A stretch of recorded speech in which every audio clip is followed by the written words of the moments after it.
Hello and good evening, everybody. Welcome back to the CWC Season 9. We're going forward with these playoff games. Oh my god, starting off with so much artillery over here. We're gonna have COC bringing up all of the big guns. We got Fish, we got Tryndaehre, we do have Ben, and we do have Rage from them. On the other side, we will see Kiber, Fkdn, StrokeZ, and I'm not sure about their fourth because it's not appearing yet in the voice chat. I do want to open up the image over here so you can actually see what's going on. They are going through the pick and ban phase very quickly, extremely quickly. Do you see them? Unbelievable. On one side, rifle place over there, Australia and Spain got taken out by Team 250. On the other side, we do have COC with Scythia and Vietnam picked up as bans. Now, they did go for the Highlands map. This is going to be a long game.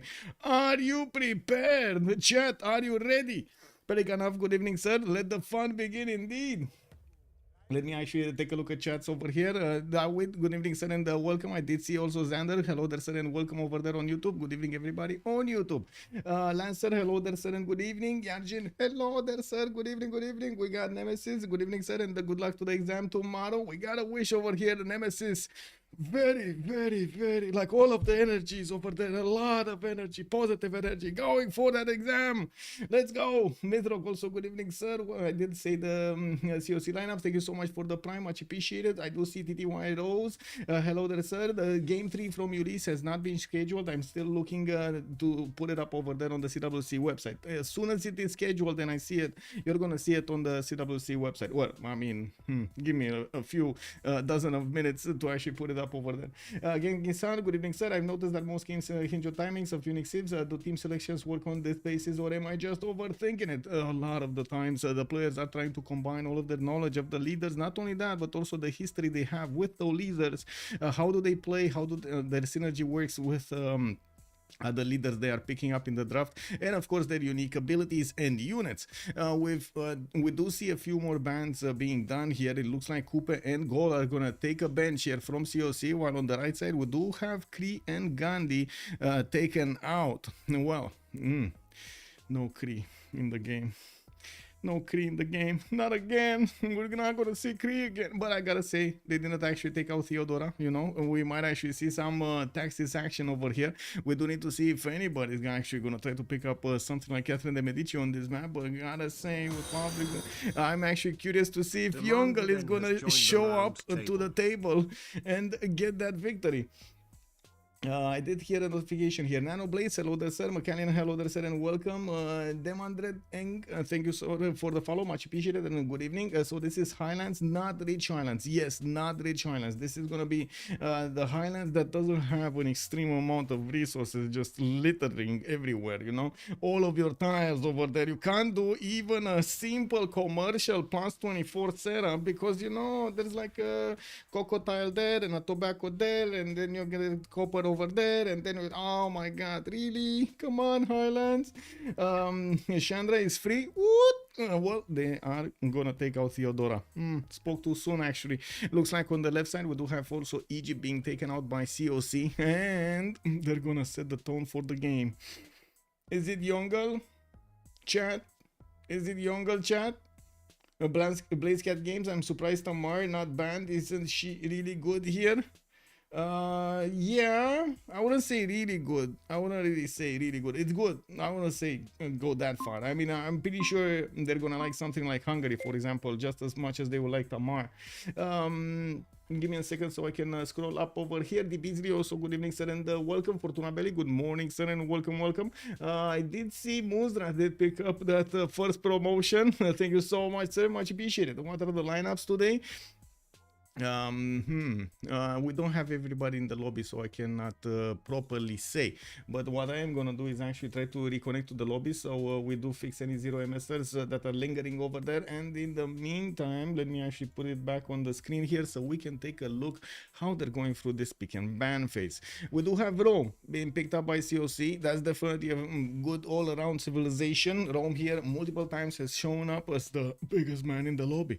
On the right side, we're gonna see two civilizations civilizations being picked up in just a few seconds with Chandragupta. Actually, this was something, a civilization that also COC kind of played around with. You know, they took it from the store, they looked at it, they unwrapped it a little bit, smelled inside, wasn't good, put it back in, and now it looks like Team 250 are gonna be like, you disrespect Chandragupta over here, no problem. That is the perfect Civ that will take out Rome, and it looks like it's gonna be picked up here by Team 250. We did need to see who's gonna play it though. So we did have who in the chats, Fkdn with, give me a second, so we got John, we got Kiber, we got StrokeZ and Daniel. Fkdn coming out today for Team 250. On the other side, on COC, we got the Fish, we got Ben, we got Age, and we got Tryndaehre showing up for the game tonight. Looking back at the pick and ban phase, Team 250 still needs to pick up their second civilization. They are running down the clock, and it looks like Aztec Montezuma is gonna be locked in. Whoa, really? Montezuma? Okay. I mean, I'm not gonna say no to that, but we're so used to seeing some of the Persians getting in, Varangian, Japan just, you know, bullying his way into the lobby, Tokugawa also. I mean, you know what I'm saying? It doesn't seem like Montezuma on the Highlands map is actually gonna be wow, but it can be, right? Triple continent split, plus 12 a minute, plus 12 damage. Why not? We definitely need to see if late game he's actually gonna stomp the map with those jet bombers. Aztec seems kind of bad in Highlands. Yeah, I mean, it's not rich Highlands. I don't know. We'll see. Maybe he gets lucky with the triple continent split. Maybe. I do want to put up also the the map label here, so we do know that this game is going to be played on Highlands. We did have 2 bans for it today, if I remember correctly. Inland Sea, and the first map was like what? No, wait, wait a second. This were no bans today, because this is the first game. Never mind. This is the first game. I was thinking of the other series, Ulysse versus La State Company. Looks like Brazil is also going to be taken out by Team 250, while Russia on the left side is going to be picked up by COC. We've seen Ben multiple times really like to play with Russia. I wouldn't be surprised if he's going to go for it today also. Teddy Bulmos here going to be picked up by COC, or going to be taken out actually by COC. They just took it out over there, uncooked him. It is what it is. Why is Korea not as strong? Was the nerf to Sejong just that rough? Well, it looks like it's not picked up by anybody. Like really, nobody wants to play with Korea these days. I think we need some Muel back, you know, a little bit of Muel back, so he can actually show everybody how Korea can be played and stomp the lobby.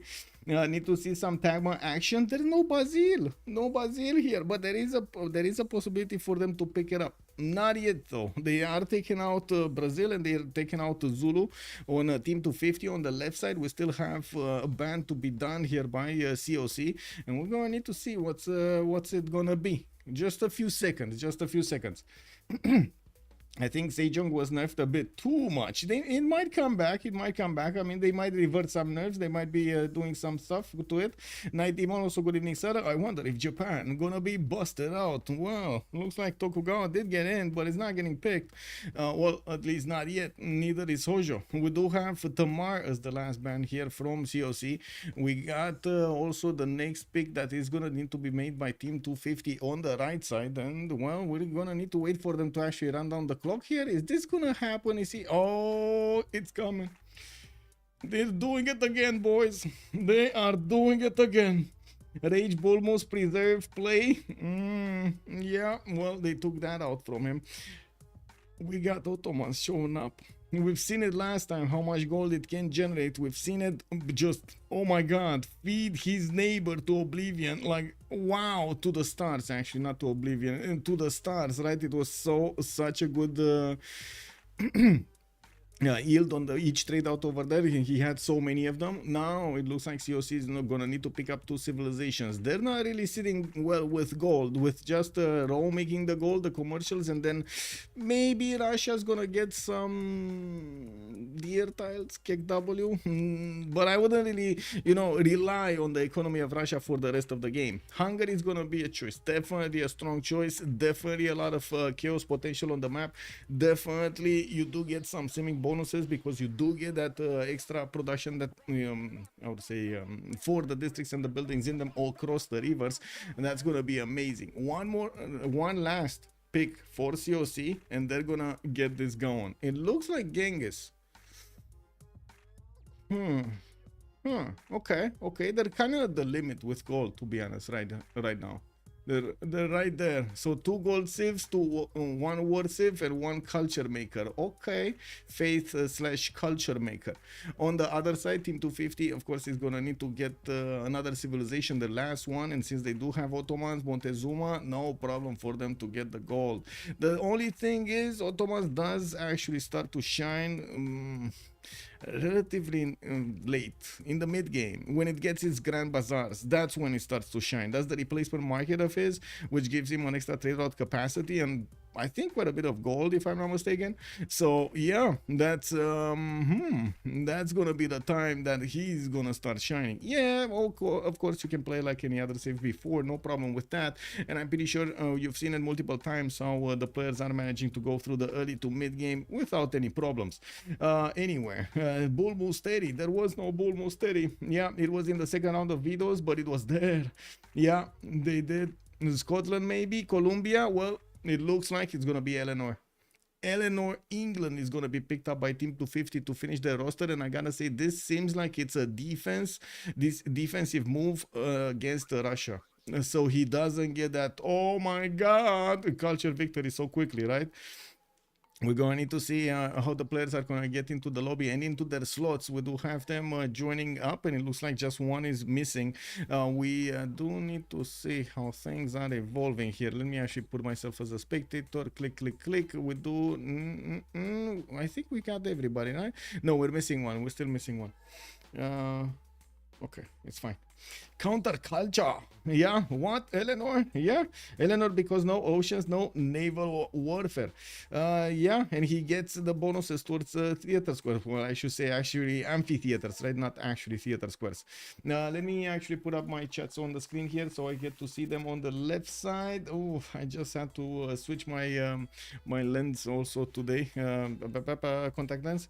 And oh my god, man, all like when I woke up, I was feeling like there was like a breeze going through my eyes with the former lenses, and they were like, I was trying to like open them, and no, they wanted to stay shut, and then I opened them and stay shut. No, open eyes. You need to watch this. Why Eleanor England over Eleanor France? Never understood how Eleanor synergizes with England. Okay. Well, I'm pretty sure they picked Eleanor England for the Royal Navy dockyards. Yeah, for the Royal Navy dockyards. It's the half-cost harbor. You get it much faster. You get to build the trade routes much faster. And overall, it does help you out a lot more than France. France does get the Garde Imperiale, though. So maybe if somebody has like a, you know, a sort of a fetish to take over cities and just watch them flip back to you, yeah, that could definitely be a thing. We haven't really seen it used with especially the loyalty pressure in the 4v4 scene, but oh my god, it is so fun to actually watch in FFAs whenever that happens.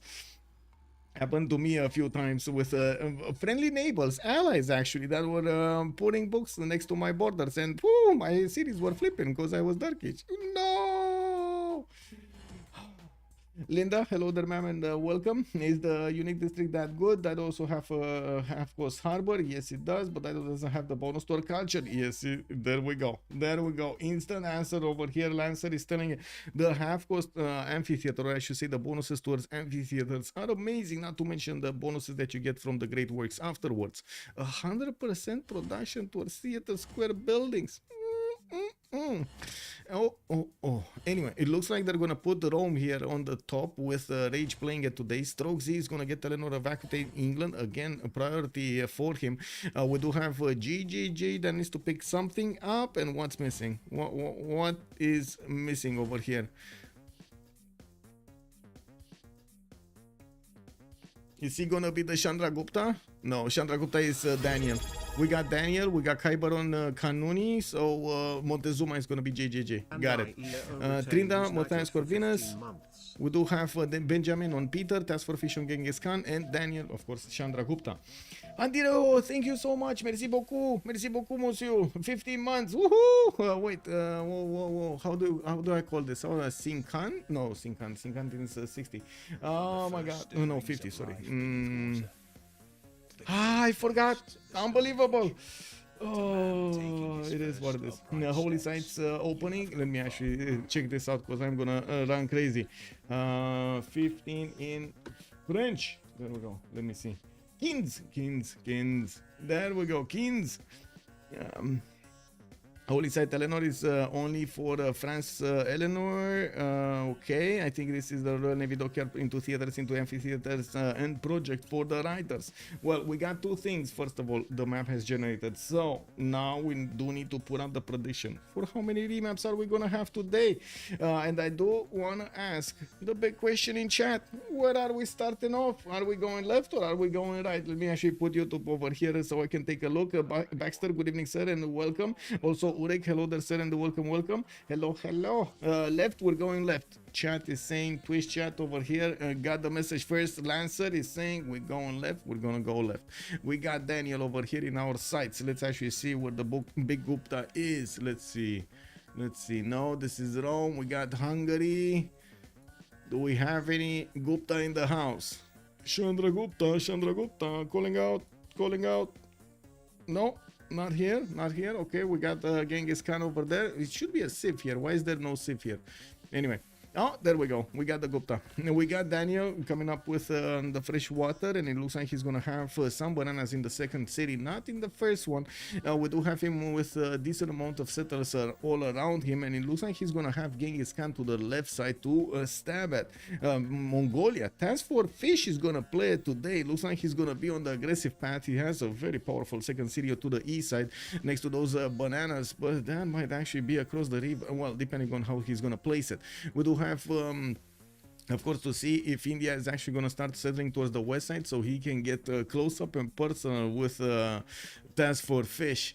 We got Suleiman to his southeast, and Istanbul looks like he's going to have a 2-3-1 fertile start with another deer tile. He's going to also have a few horses in the second city, and of course in the capital. I do notice good freshwater cities, north, west side, east side. Not a problem to actually get some extra adjacency from geothermal fissures here, so he can get some +3 campuses or more. I do notice he's going to also have an array of like 3 tile mountains over here that will give him bonuses. Very nice. Look at this. +3 over here, another +3 over here, another +3 over here. You know, you just put them in the sequence. It's so good.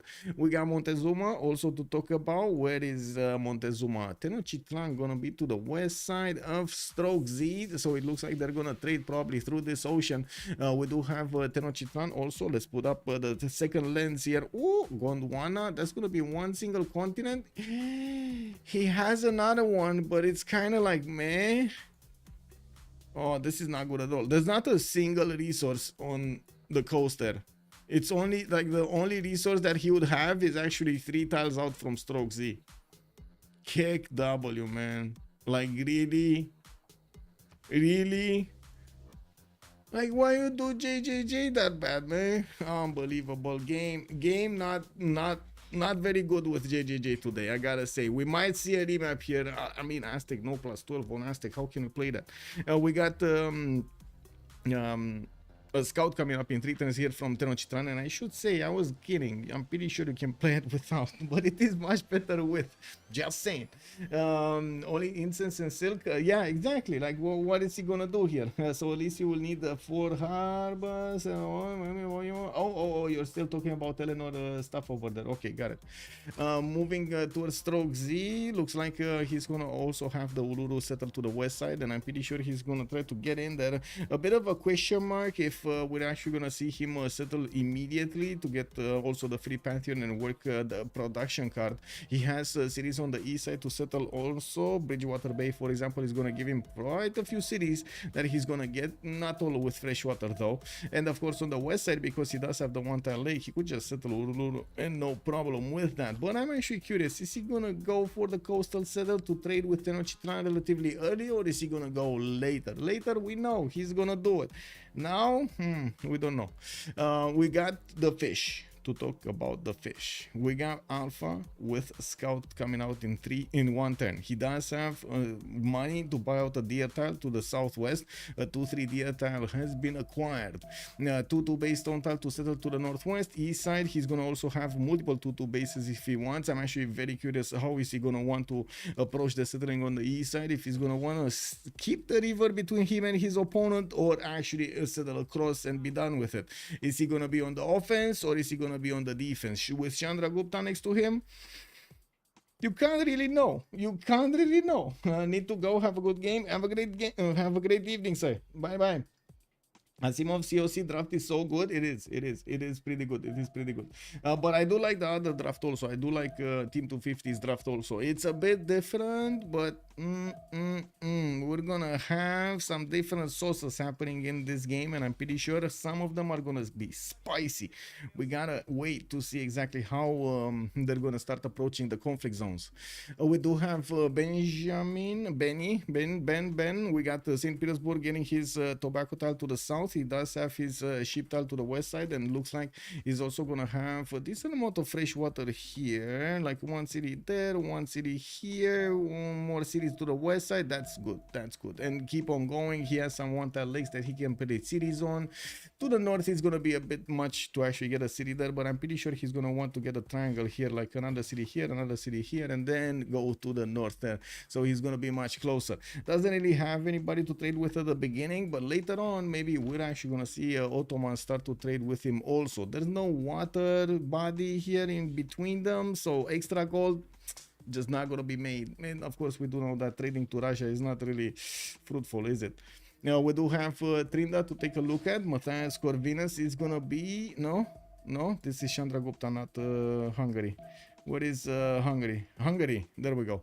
The city of Buda. We do have him with man, I guess this is a half good spawn because he's gonna have the 2-3 deer tile, but yeah. Oh, wait a second, this is a pretty good one. He's gonna have the 2 chops from the deer. He's also gonna have the production bonus from the Pearl of the Danube for the campus, for the Government Plaza, for the commercial. Very nice, very nice. And we do have him starting to get his scouts out, and he's moving towards the north and the south here with his units, going to the west side with his warrior. Well, I gotta say, he's kind of close to Rome, but not that it matters. That is an ally, so they will trade through this water probably.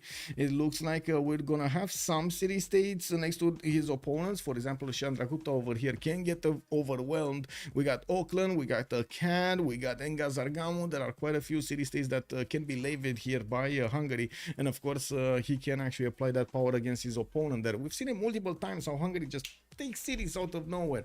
Now we do have to take a look also on Rage right next to Hungary. We got Rage with Settler coming out in 3 turns, and yes, he's gonna have his 2-2 base with other stone tiles here for 2-2s. Yosemite to the west side as a wonder. That's gonna be easy to settle, and the 3-2 tile is waiting for him to be improved. Not to mention the horse tile that is gonna be amazing. We do need to see how quickly he's actually gonna get there. I'm very curious if he knows about it. I don't think he knows about it. Oh my god, he actually doesn't know about it. He went with the warrior, kept on going, did not realize that is Yosemite over there. That could have been his second settle, but it's not. He's actually gonna go for the stone tile, and I'm pretty sure he's gonna start getting something to go on the west side here. He's already discovering the coast towards the south with a scout, and I do see he's missing a scout. So I'm thinking, oh no, he's not. He's actually, wait a second, what is this? What is this FFA style of play here? So usually in FFAs, you do know that players do like to go into the tundra because they get a lot of huts. That's usually the place where it's not immediately scouted. So there are some scavengers over there just trying to get as many huts as possible with their scouts early on. Is this FFA gaming here from Rage? Is this what I'm seeing? Fkdn, good evening, sir. The ice above Hungary is so weird. Good afternoon, Toxic Brain. Good afternoon, sir. Now, maybe he's seeking Russia. I mean, he knows where Russia is. He's his ally. What? I mean, it's across Kanuni. That's where Russia is, on the other side of the map. Another Highlands game. Salty Kiber. Hello there, ma'am, and welcome. Where is the primordial? We need more volcanoes. they didn't go for it. I mean, I'm happy we saw a tilted axis this week. I was honestly expecting to see a lot of Pangeas, 7Cs, Highlands, stuff like that, because those are usually the consistent maps, I would say, right? So yeah, we got a tilted axis. Oh my god, I was so happy that day. That was so amazing. Oh yes. Let me actually get these back in order over here. Did I switch the screen? I think I did switch the screen. No, I didn't. Okay, there we go. Team labels, because they're still going for the map remap phase over here. As you can see, they are starting to ban if they want to remap this or not, or choose, actually, not ban, choose if they want to remap this or not. On the left side we got team 250, and it looks like it's gonna be a go. We do have this map chosen for today's game, but the first game between COC and team 250. You just got the team labels, of course, over there on the top part of the screen, and we're gonna need to talk about each and every one of the civilizations again a little bit more in detail, taking a look at their strategic resources, what are they doing, and so on. I gotta ask, since we're still over here on Rome, do you want to go backwards, like the opposite way we actually went the first time? Fumbly, good evening, sir. Who has the best spawn? That is, I don't know right now. I didn't think about it. Let me actually take a look at it again, and I'm gonna take a look and form an opinion there. The late plugin on okay, after the bell, the prediction hasn't ended the moment the revamp vote. Wait, it didn't. Wait, it didn't. It did not. Oh well, I'm sorry. It is what it is, man. It is what it is. Yeah, it is what it is. Okay, so we're gonna go counter clockwise over here, and I do wanna take a quick peek. What's going? Okay, this is fine. This is fine. And this. Click, click, click. Hermes, hello, there's and welcome. I'm gonna start playing Suleiman. Woohoo! Yeah, get those trade routes, get the gold. Let's actually take a look. What do we have on Rage? We do have Rage, first of all, moving towards the northeast. It looks like his scout is actually one turn out from seeing Yosemite, and he's gonna know. He gonna know that he didn't settle that fast. And we do have Rome also getting another settler out in 5 turns, and I think we know where that is going, right? Oh my god, he's even going north. He's not seeing it, boys. He's going around it. He's just playing with our minds here. Rage. Sir, you need to take a look through the forest. Wait, is he scared of the forest? Is he scared of the trees over there, to pass from the trees? What if some raging barbarians are just coming to take our eggs? So what are we gonna do then? Can I get a try, Inca? I've been wanted to. Let's go. Yeah. Go. Erutiov, good evening, sir. First time here. Hello, bonsoir, monsieur. Bienvenue. Coucou. Thor, good evening, sir. Who cares about wonders? I want to see that wonderful ice. Oh, well, I mean, to each his own, man. To each his own. It is what it is. Looking at Rome, we do have an Iron Tile in the second ring, in the first ring, I mean, and I do see a Horse Tile in the second ring on the right side. He's going to have access to both strategic resources, even a bit more of iron. He has another one there to the north. Multiple freshwater cities, southwest and south. Not a problem for him to get the Ligurian Sea settled, and I'm sure that he's going to enlist Hungary's help to actually produce some more gold for his teammates. Looking at Tryndaehre, we do have him moving with us. Oh, wait a second, he's going irrigation as quickly as possible. He wants the extra production of the dice tiles and of course those extra amenities here. Looks like he's moving his first settler towards the southeast, where of course he's gonna get the cocoa next to that settle, and I do see at least two tiles that he's gonna get the Pearl of the Danube bonus towards. And while I'm pretty sure he's actually gonna put another city here to the west side, I'm actually curious exactly where, you know, like oil. Is he gonna put it here on the 2? Is he gonna actually go forward here? I will see. We do have him, unfortunately, with no, that's enough. That is enough, actually. He has 1 2 3 4 5 6 7 8 Nine, no, nine. This is not gonna work. This is not gonna work for him. I mean, it would have worked if the ice wasn't there, but it's not gonna work this time because he has so much ice there. And it's just like if I open up the lens, you can see that it's not giving any water, like not even coastal water. It's nothing. That just you can't put your finger in the water there. It just goes poof. Income music is so good. Yeah, making me want to jump on right now. Let's go. Frontline incoming, backline Ottomans. Oh, I see. Wait a second. Is this a challenge for Baxter? Classic Tryndaehre spawn. Get builder from hut. Yeah, yeah. Okay, let's see what do we have next. We got Peter to take a look at in the south. He's gonna have Earth Goddess as a pantheon. I do notice he's also managing to get one of the two Lavra, sorry, down, but one of them did finish. St. Petersburg does have a slinger to push back Kiber, and we're gonna need to see what the Kiber is gonna do about Russia here. I just realized that Ottomans is actually an opponent of Russia. He's gonna have two of them, North India and Northeast is gonna be Ottomans, but very far away. I wouldn't really be how to say, concerned about their presence there. We do have traders coming around, and I'm pretty sure he's gonna get quite a bit of faith before the opening of the first era. He's 4 science, 2 culture, and 10 faith a turn right now.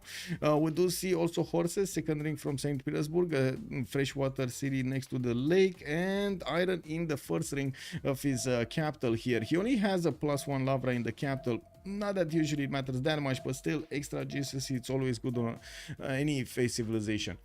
Genghis Khan, 4 science and 2 culture. We do have him to the west of India, and India is first of all picking huts away from Genghis Khan, away from the fish.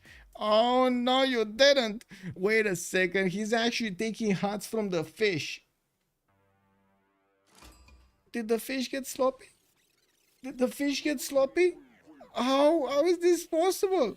Like, that's so close to his borders. Did he send all of his scouts? Oh, I know what's happened. They bought the builder. They bought the builder, right? They actually bought the builder and didn't buy a scout for Mongolia. That's what happened? Because I only see 1 scout here.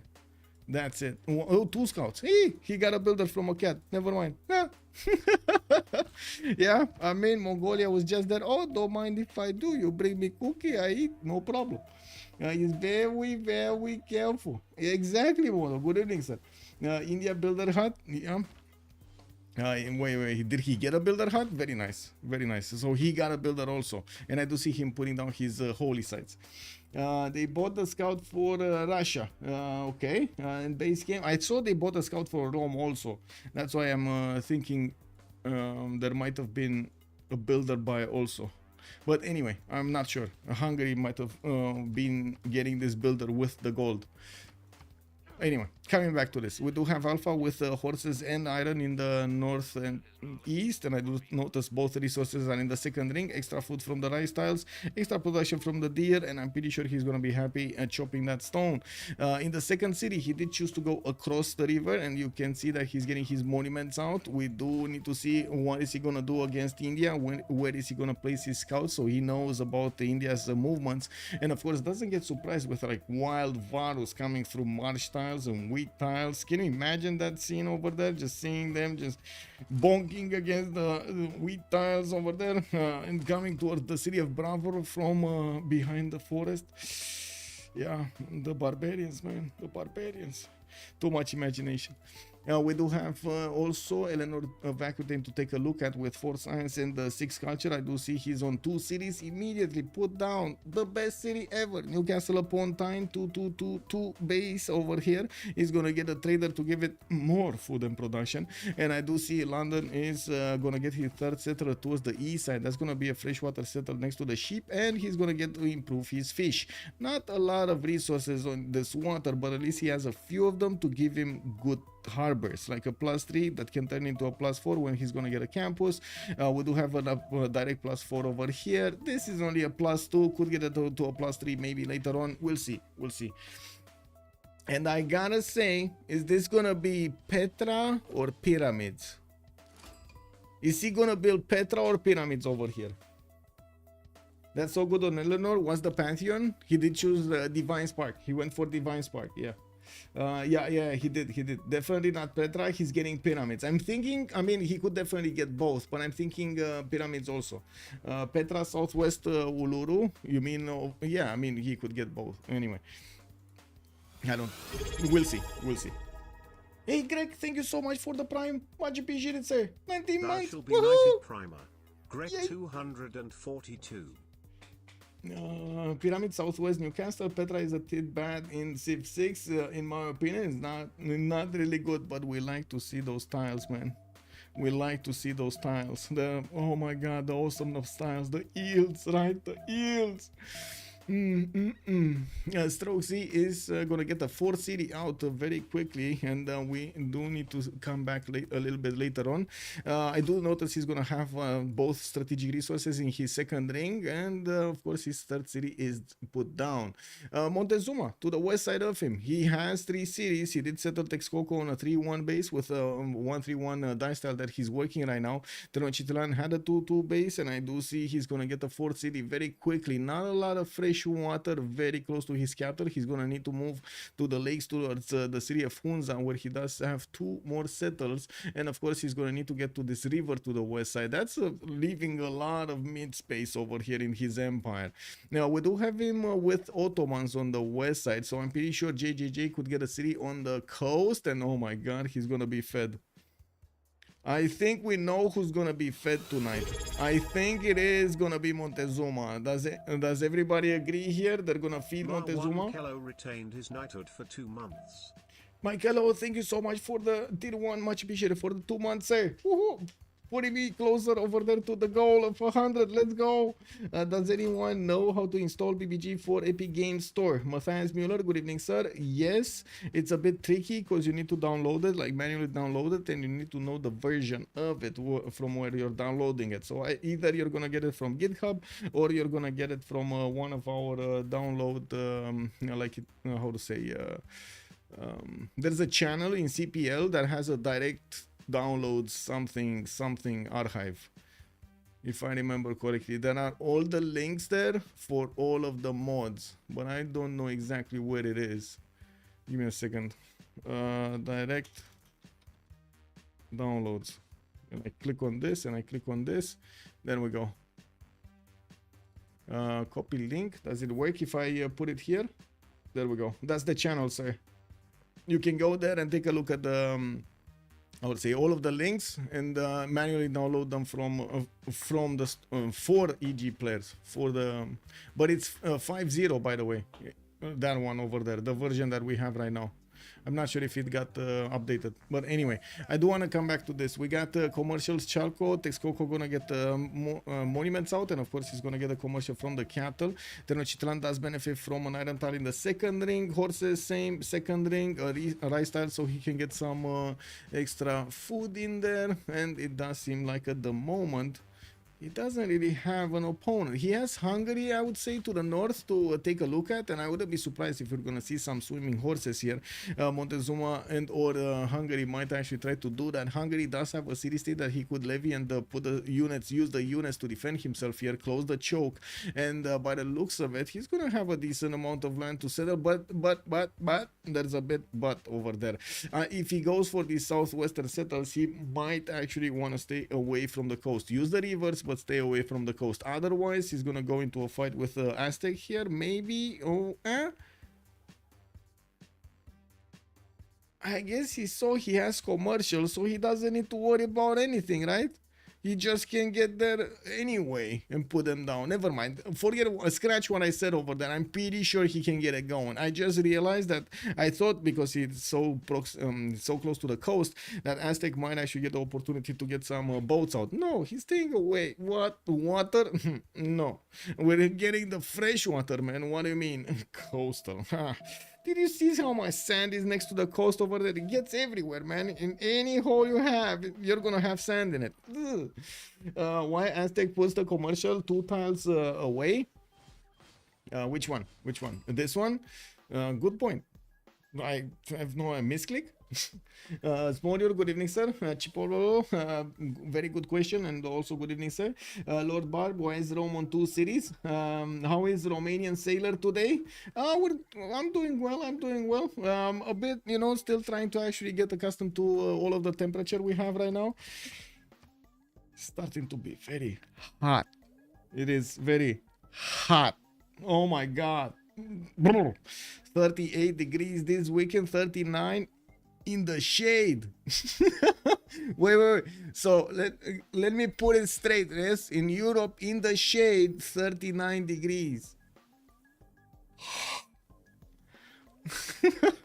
Anyway, war declaration has been sent. Let's actually see if anybody's doing some pillages over here. No, no, we don't actually see anything there. Nothing here, nothing here by the looks of it. It doesn't seem like anybody's warning anybody here. They declared war, but couldn't really do much with it. Looking at Kanuni, we do need to take a look at him a little bit more. Kanuni is getting his own commercials out, and yes, he's building them as quickly as possible. He's gonna start improving his tiles around, and I do notice he's gonna get a 4th city to the east side on the cattle tile to grow that extra food.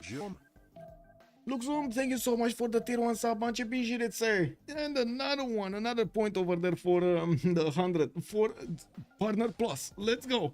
100 degrees in New York today, very big heat wave. Wait, 100 degrees, that's Fahrenheit, right? So what does that, how does that translate into Celsius? Is that like what, 40 or something, 35 or something? Yeah, we had the same in the US, but so the number is big. Oh yeah, it's the big triple digit over there. Yeah, triple digits, man. 37 degrees. Oh, I see. So a little bit lower. But I gotta say, we didn't yet have 38. I do remember, and I have pictures from like 15 years ago in my car, 45 degrees. But I think that was like, you know, it was under the shade and sun just cooked it and stuff. Yeah. 19 degrees there. Oh my god, man, you're freezing. You're freezing, Yalukshan. Get out, man, get out to light a fire. What is going on? Actually, it's more like 3 or 7. Oh, okay, I see. In India, we have some cities having 53 degrees Celsius at peak of heat wave. Huh. Wow. I guess you get used to it, right? Yeah, I mean, I hope we're gonna get used to it. If we don't, it is what it is. Not hot. I've Empire Cricket at Albert Park, F1 meld location 45 Celsius. Oh my god, man, playing cricket at 45 Celsius. Yeah. Anyway, City Patriot got his 4 Ottomans. We do see slingers moving around. He's trying to defend his territory if need be. It looks like Russia is trying to get a scout there to see how the surroundings look like. And I do notice to the northwest, India is happily improving his tiles. We do need to take a look also on his strategics, and then we're gonna move on towards India. Looks like his iron tile is gonna be first ring in the south of Istanbul, his capital, while he's gonna have 2 horse tiles in Bursa. He's gonna have also 1 in Istanbul. All 3 of them are second ring. We will probably see the cities grow into some of these. He's not gonna need that much to actually improve them, buy them, I mean, acquire them. I do want to take a look who actually got a relic. Who got a relic? Was it StrokeZ? StrokeZ?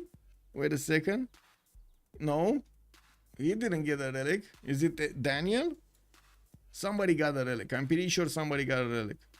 Yeah, Gundestrup Cauldron. There we go. If Daniel got a relic, it's not like he's gonna get to use that extra faith, right? He's gonna be a monumentality save, so he is definitely gonna be happy having that. Very nice, very nice. I do notice also Benny is with 20 faith a turn, 6 science and 5 culture, still on 2 cities.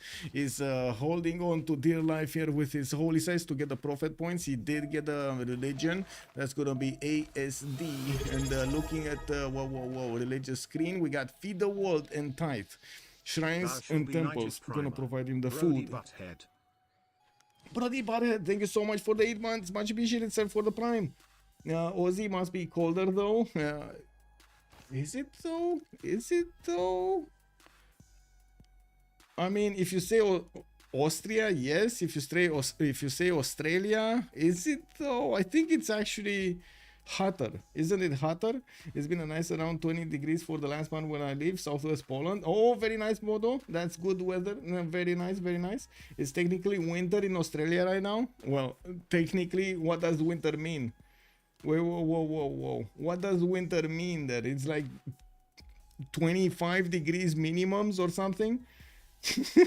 You know, like what is this? I work in HVAC, so I'm grateful for extreme heat. Wait, HVAC, what is that? HVAC? HVAC is something like give me a second. Heating, ventilation. Oh, I see. I mean, I'm pretty sure you're gonna have a lot of stuff to do, man. I'm pretty sure also chat agrees with me. You're gonna have a lot of air conditioners to install. A lot of them, not gonna lie, a lot of them. Yeah, I can imagine. Like, imagine all of the English homes getting AC right now because they're gonna need it. Imagine all of Germany getting also AC because they're gonna need it. You know. Anyway, now let's come back to our eggs here. We got Moksha on St. Petersburg. Looks like he's plugging in next turn. He's gonna get his third and fourth city out and getting some archers to help him fend off attacks here from Ottomans.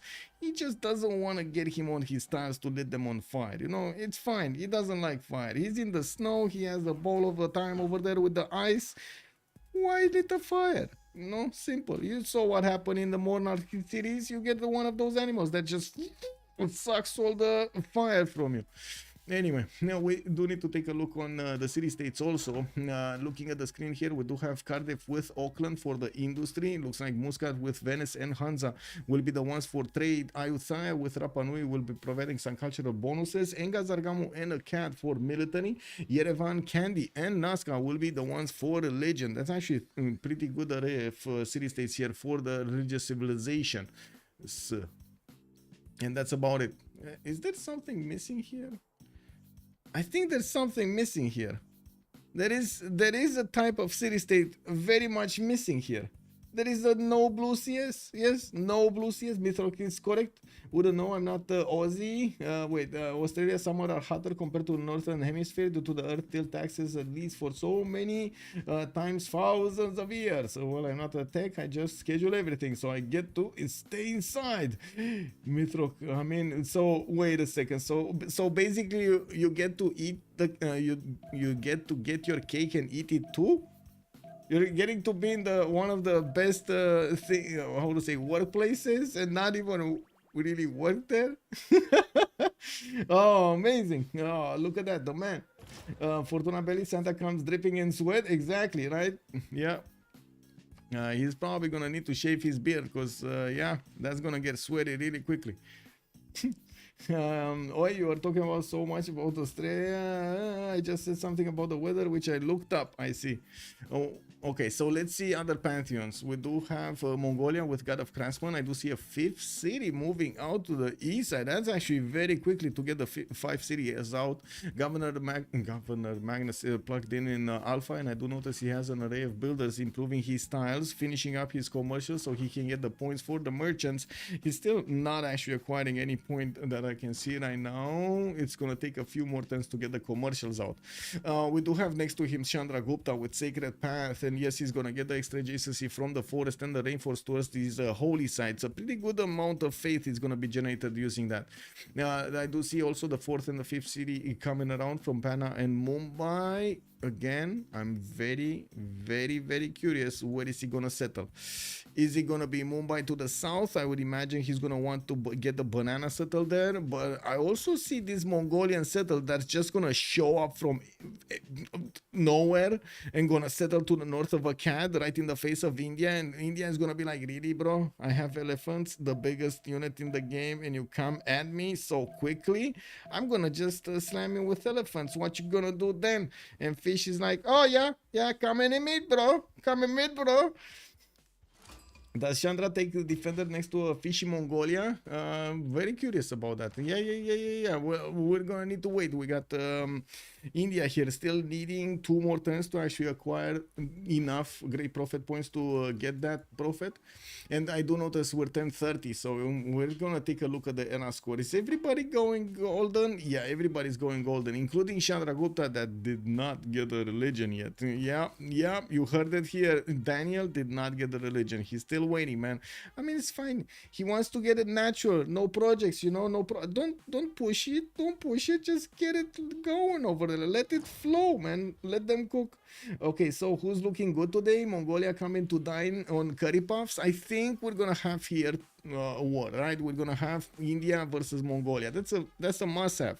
I'm actually impressed that we have Mongolia actually moving towards commercials instead of getting the encampment spam going. But I'm pretty sure we're gonna see it a little bit later. It's fine. He's going for the Keshik time. We got time, boys. This is Highlands. He knows there's gonna be time, and we do need to take a look also on the other side here. Kanuni. Aztec gonna be fine. So Hungary and Aztec might have a war. I'm actually quite curious to see how things will evolve here, because again, you do see this water body is gonna slow down Aztec quite a bit to actually move cities from the south to the north, or units from the south to the north through the water. And we do need to see if he's actually gonna get the opportunity to go through Cardiff and hit Hungary with that. Hungary will get strong units there, and there are a lot of warriors he can upgrade into swordsmen. Very strong swordsmen, fast swordsmen, very strong. So GGG has quite a bit of a challenge in front of him. I do also notice Eleanor is quite far away from everybody, but it looks like he lost his trader. It seems like Hungary got in there and pillaged the trader of England. It should have been working here between Newcastle upon Tyne, his second city, and the capital. That's just not there anymore. And I do notice Hungary does have a level 2 scout moving towards the northeast. We do have Pingala establishing in Newcastle upon Tyne for Eleanor, and he did get his governor on Plaza. That's gonna help out one of his Royal Navy dockyards. This is kind of a weird city. I'm pretty sure he actually swapped out the 2-2 tile from across that lake, but oh man, that's just not ideal. Anyway, we're gonna have another scout coming around next turn here, and it looks like he's going for his lighthouses for the extra traders. Kanuni getting traders. Yeah, look at these traders, man. Just getting as many traders as possible. We do have in the merchant screen still no merchant actually picked up. Hypatia is not available yet in the scientist screen. Nobody's making any scientist points. Zero. Nada. Nothing. We do have in the admiral screen only Eleanor starting to make some great admirals, and of course nobody did get to put down theater squares. Well, not yet, because yeah, I'm pretty sure Russia is gonna get some. We got the government plaza from St. Petersburg in 2 turns, and I do notice he's starting to buy out settlers here from Kazan, where he has Temple of Artemis being built. We do have Ottomans also getting in there, or trying to get in there. That's just not gonna happen. We had been prepared with an archer. He didn't even shoot. He knew that just the archer presence is keeping away that opponent from his side, from his thorn. Papas, good evening, sir, and welcome. Also, Commander Keen, 6 warrior Cardiff. What do you want more? 6 warrior Cardiff, perfect. Ice sheets on Highlands make me laugh. They creep so far south when they spawn. Exactly, Eddie George. Yeah, true. And far north. Look at this. Look at this. It blocked, the ice blocked all of this to the southeast of Bristol. It is what it is, man. Weird map. But you know what's weirder? There's ice here, but there's no ice here. And this is lower. Right? It's more towards the South Pole than it should be. I don't know. Something happened over there. Who needs science when you have money and God? Yeah. Okay, let's see. What do we have here? We got the God of Craftsman. Looks like we do have the commercial starting to finish. And of course, he's going to get his markets out from Alpha. Yes, we do need to see how quickly he's going to start to get everything going. His economy is not yet booming. Only on 13 gold a turn. The trade routes are very important. Not really the gold per turn at the moment. He needs to get as many as possible to start to beef up every other city than his capital with those trade routes. Echo got placed in the face of India. India did go for choral music with pilgrimage as his beliefs for his religion. Since we did go into turn 31, we're actually turn 33, turning turn 33 right now. Let's take a look at all of the golden ages. We got Daniel on Monumentality Golden Age. He's using 38 Faith at 10 to start buying up stuff with Faith. And I do see he's finishing up his Gavron Plaza. We do have him also with 8 Science and 19 Culture. Not that good. 5 Gold also. I'm pretty sure he's going to start improving a lot of his plantation so he can get some gold going. He doesn't have a single commercial anyway. Looking at Suleiman with a pen brush and voice golden age, 11 science and 19 gold, 19 culture. We do see him plugging in Moksha in the city of Bursa, and I do see Governor Magnus is establishing in the city of Istanbul here, where he did manage to recruit Marcus Licinius Crassus. He's gonna give Coleus, wow, to Aztec. I mean, that's pretty good. He's gonna get an extra point of damage there, and I'm pretty sure Aztec is gonna be happy about it. Yeah, we do have him still on 4 cities. He's gonna get the 5th and the 6th soon. And I do notice Bursa and Istanbul is working on them, are working on them. Now we got Montezuma, 9 science and 16 culture on 4 cities, getting his campuses out. That's a +2 to the northeast of Chalco. And he did settle a non-freshwater city, Tlacopan, to the west side. I would have expected a city here, but I would have honestly expected it a lot later, so he can benefit from the freshwater in the south. Definitely could put 2 cities here if he wants to. Anyway, he did get Coleus. That's gonna give him an extra point of damage on all of his units and an extra resource in his empire. Not bad, especially like amenity. StrokeZ, 8 science and 18 culture. We got Eleanor, still 4 cities, getting his 5th one soon. And I do notice we do have a trader coming around here in 1 turn from the city of London. I do need to turn down a little bit the AC. Audience chamber coming up in 5 turns from London. We do have a lighthouse in 3 turns there in Bristol, and of course the traders have been remade. He's going to need to reconnect all of the cities back. Mongolia has a warrior there, also Russia has a warrior there, but it doesn't seem like they're actually going to get anywhere. They're not doing nothing here. They're just sitting, they're just scouting. TaskForceFish, 5 cities. Gavron Plaza in the city of Alpha, gonna beef up the gold adjacency. 25 gold a turn here for the fish with a 58 production, and starting to roll also the merchant points. Aztec actually has access to Zankian next turn. He's on 28 out of 30. He did manage to chop this project out, and as you can see, he has enough points to get Zankian next turn. That's gonna be the first merchant with an extra trade route capacity. It doesn't seem like we got anything new here, so we're gonna move on. Now we do have the fish. Pen brush and voice, okay. Benny went for Monumentality Golden Age, 4 cities, getting some horses out and putting his 5th city out on the west side. We do have him also with some Molavras coming out from Astrakhan and plugging in Pingala in there in 4 turns. So, and Magnus in the city of Kazan.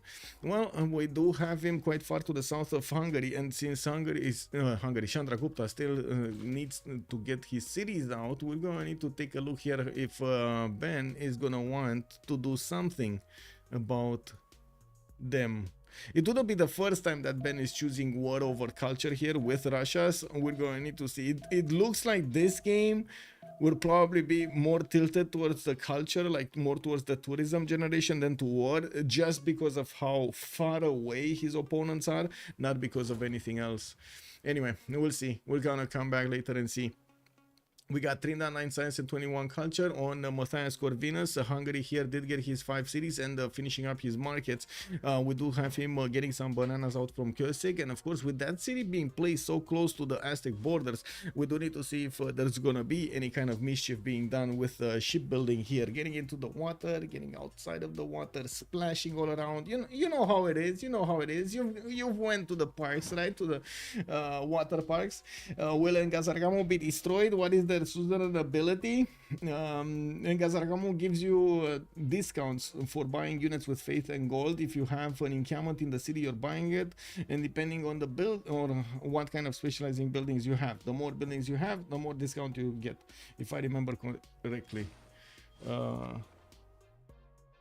Land combat 10% cheaper to purchase with gold, encampment district building in that city, per encampment district building in there. D Beasley, go! COC, go! Let's go!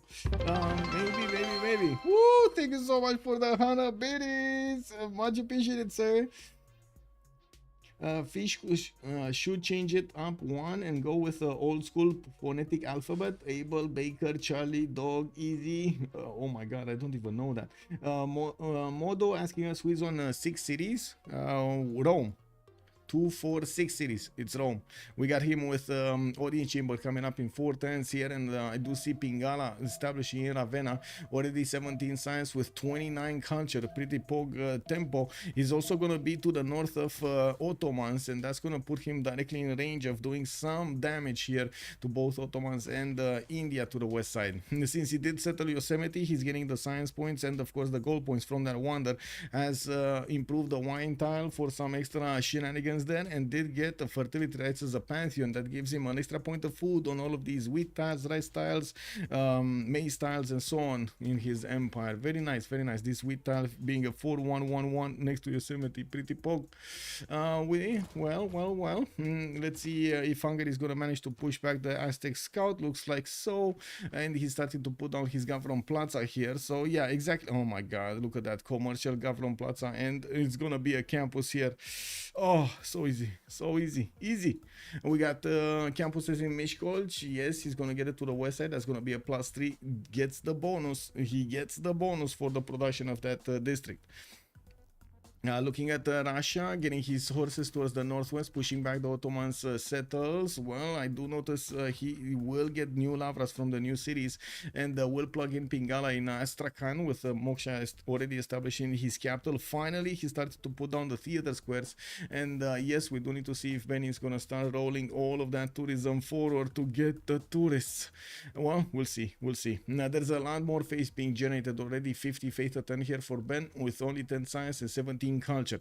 Since he's gonna have probably the first theater squares of the game, I don't think Eleanor is gonna get them that quickly. Oh, he will actually. Wait a second, he will get them that quickly. Unbelievable. We got Bristol already with the theater square in 3. Never mind, scratch that. I was thinking he's actually gonna have superior numbers at acquiring the writers and the writers and everything, but no, he's not. He's actually gonna have competition here starting to actually roll quite a few of those points for him.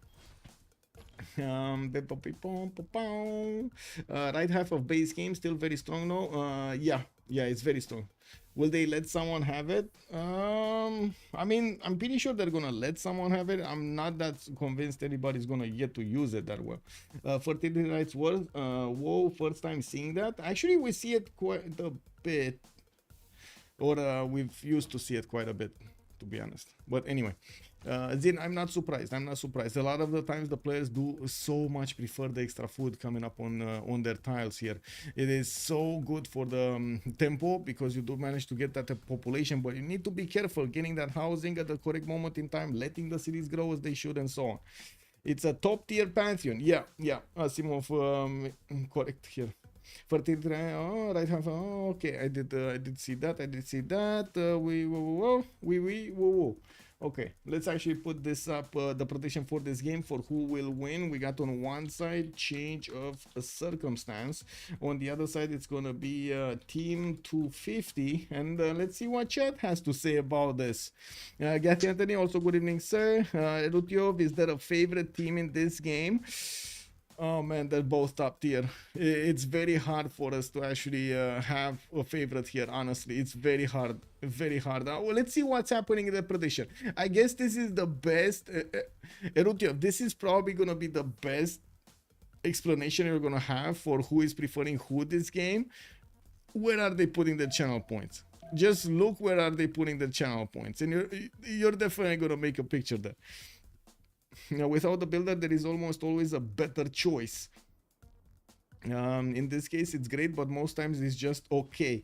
Of course, you don't pick it if you don't have those tiles. Yes, if you don't have wheat tiles, cattle tiles, and so on, why would you pick it? Why would you do it? Goddess of Festivals also for Hungary, getting the extra point of culture here on his cities. Not bad with his pen brush and voice. Oh, he did manage to start chop the deer tile, and I would imagine he's gonna want to get another builder there. Not to mention the traders. Yeah. Okay, I do see Moksha establishing in Miskolc. Looking at the traders, we do have in the merchant screen. Looks like Ottomans is gonna need to get a few projects for Fkdn. That's the next one. Do we have a project here? No project here. Oh, he could have actually chopped the project. Anyway, let's see. No project here from Ottomans. He's on 7 points a turn. Mongolia is also 7 points a turn. Aztec is on 9. Let's see Aztec and Rome. Okay, Aztec building hanging gardens, not getting a project. He's actually getting granaries in Tlacopan and audience chamber in Tenochtitlan. Looking at not here Rome, Genghis Khan getting granaries, getting his encampments out, and I do see an Ordu being placed down. I'm actually quite curious what is he gonna do in the city of Charlie, because he does have an extra population point over there for those districts. There is an open slot for a district. No, nobody's doing the projects. Really, they probably didn't see it, honestly. I don't think they saw it. Or it's gonna be Hungary. Do they want to feed it to Hungary? I guess we'll see. We'll see. Maybe he's gonna chop it out next turn with the deer tile. He does need probably 2 projects, if I see this correctly. This is 27.3 out of 75. I'm pretty sure he's gonna need 2 projects to actually get this. Maybe you have Civ with high culture, so tile acquisition is faster, can spread cities a little further. Yeah. Best when you have a half-priced district. Okay, is he gonna chop the project?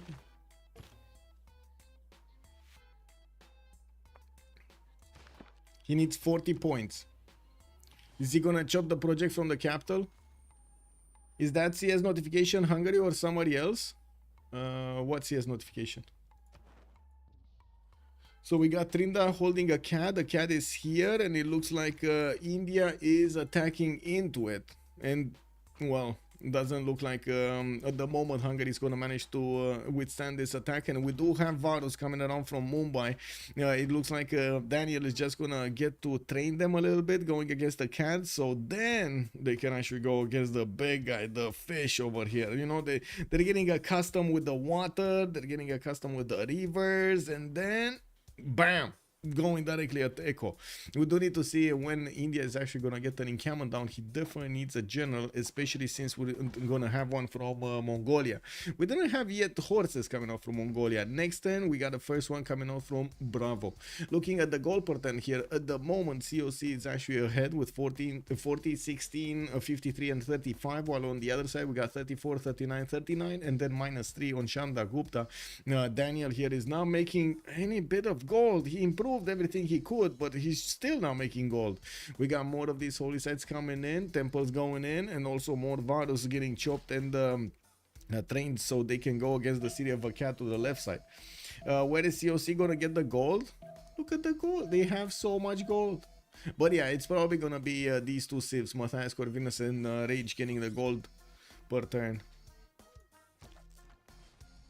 Okay, audience chamber in 3 turns from Bura. Did he chop that project or not? No, he didn't chop the project. Okay, I guess it is what it is. They didn't want that anyway, right? They didn't want that anyway. Okay, no project here. No project here. Rome, no project here. Rome is going Colosseum. I do see Arena put down from Rome. That's gonna give him a pretty poor Colosseum. 1, 2, 3, 4, 5, and possible 6 to the north. City Colosseum here from the Roman capital. He could try to put out afterwards some theater squares next to those, but to be honest, he kind of gave up on the best theater square, right? The marble tile and the shield tile would have been those, because I'm pretty sure the Colosseum is going to be on that 1-1 tile and not on the hill to the west side, because it can't be on a hill. You know, we do have campuses also coming around from range. 29 science and 38 culture definitely speaks volumes here.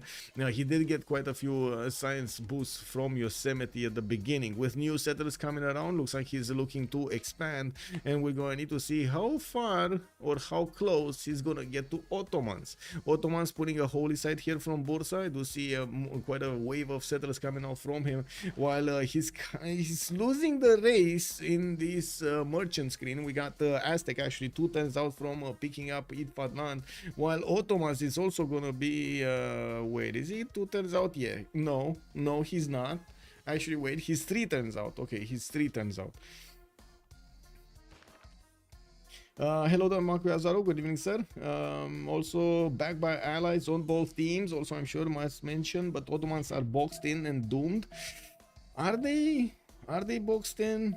I mean, they have Montezuma to the east side and Chandragupta to the west side. If they keep putting cities here, it shouldn't be a big problem. But yes, I do have to agree that Russia at some point, maybe he's going to send some Cossacks to, or some Corsairs to Ottomans and try to do some mischief there. It wouldn't be the first time we actually see Russia do that, especially Ben.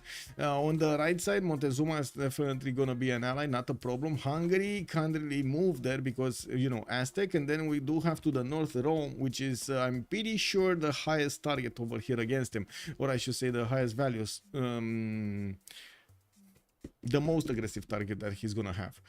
We do need to also take a look here, since Ben did manage to get to 111 faith a turn. I'm pretty sure he's gonna keep on expanding. He's getting theater square festivals and starting to roll these writer points. Yeah, we do have in the scientist screen also quite a few civilizations starting to get their points here, which is going to be important for them so they can actually get that Hypatia discovered. Commercial hub investment projects coming up from the city of Alpha. That's going to be 2 turns out. That's going to be too late. It would have been nice to have it now, but now it's too late. Oh, we got actually some units going into the cities of India. Wait a second. Hungary is still keeping India busy in the city-state of Akkad, while Mongolia is going towards the city of Delhi with a few units. Only a horse to pillage an iron tile, but that's free gold.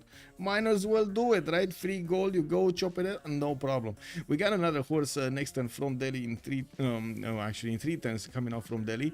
And even if these horses actually want to attack into that city's center, it's probably gonna stay alive. Not that big of a problem.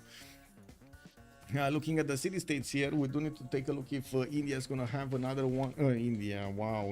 Hungary is going to have another one of these, so he can actually levy his army and send, promote them. This time around, he didn't actually get a single upgrade, nothing. He just levied these, got the extra envoy, and that's it. In the tech side, we do have Tryndaehre getting iron working next turn, so at least he's gonna have the upgrade button, but he's not gonna have the borders. Oh, now he's gonna have the borders. Okay, he moved on the march. Okay, very nice, very nice. Is that gonna survive? Is that actually gonna survive? Oh man, it's hot. Can you imagine? It's so hot. Anyway, it is what it is. We do need to see how they're gonna pull off this. Great merchants, looks like Mongolia gonna get it next turn, but so will Ottomans, and I believe who is... Oh, yeah, I think Kiber is going to have the priority there over TaskForceFish. So he's going to take Marco Polo away from this. We did have Aztec. Yeah, there we go. They bought both. They got both. Aztec and Ottomans did manage to get the extra trade out capacities. Very, very, very good here for Team 250. We do have Aztec also moving with an Eagle Warrior to pillage a few tiles. He got the commercial down in the city of Kőszeg. By the time Hungary did manage to get a few archers out there, it was too late. The commercial was already burned. The Cupcake, good evening, sir, and welcome. Did you fix Marius, Cupcake? I saw you said you can fix him. Did you fix him? It ain't hot, come to Florida. Man, I wish, to be honest. Oh man, there are so many things to visit. I don't think I have time in a lifetime. What? Cupcake, in the how do you call it, in the channel, in the Rooster Cup, you said you're gonna fix Marius. Did you fix him? I recommend using a fan, not blowing directly at you. Some air moving in the room helps a lot. I have an AC on. Yes, I consider myself quite good, but no one is that good. I mean, I don't know, man. That's what you said, not me. You said that, you know. Made a promise. I think you need to live up to it. Just saying, man. You don't come out saying that stuff without pulling it through, getting it through, no? Anyway, we got more builders coming out here from Mongolia. Shanklong, good evening, sir, and welcome. Only Marius could fix Marius. Marius is Marius. Yes, definitely. Marius is Marius. Mongolia did manage to actually pillage that iron tile, and it seems like he really wants to save a cat. Doesn't seem like he's gonna get that in time. Cat is gonna go down. Mongolia is gonna get to prepare a defense here, and I'm certain that he's gonna want to finish the new campuses and of course get to stirrups in the meantime. I do also notice the fish is on 95 points of production, while we do have on the other side Daniel on 66, but with 58 faith a turn. Still much better production capabilities here on TaskForceFish with about the same stats but a lot more gold per turn. Do you see this? 50 gold per turn. That's 63 more gold than Daniel is making right now. Yeah, we gotta pray for Marius. Yes. Kishek Factory online. Yes sir, yes sir. Hey, did you know, wait, there was another movie that came out a few months ago or something. Oh my god, what did I watch yesterday? What did I watch yesterday? Anyway, I'm gonna remember, and maybe it wasn't that great if I don't remember the name. Oh well, let's see. Buddha still needs to get his 7th population to put down the campus, and yes, I do see he's starting to get from Shekesvar a campus there to the west side. Tryndaehre is on 19 science and 33 gold and 33 culture with 80 production. To the south, Aztec is only on 18 science and 35 culture, mirroring basically the stats of Tryndaehre. They did start off the same way. I do notice Trajan did build an entertainment complex, but I'm pretty sure it's way too late to get Colosseum. We got Rome here about to pillage more for the Colosseum, and of course he does have Magnus plugged in there in the city of Rome. He also has the extra housing pretty good, so he can get the population higher. Already 3 turns away from getting to the 7th pop.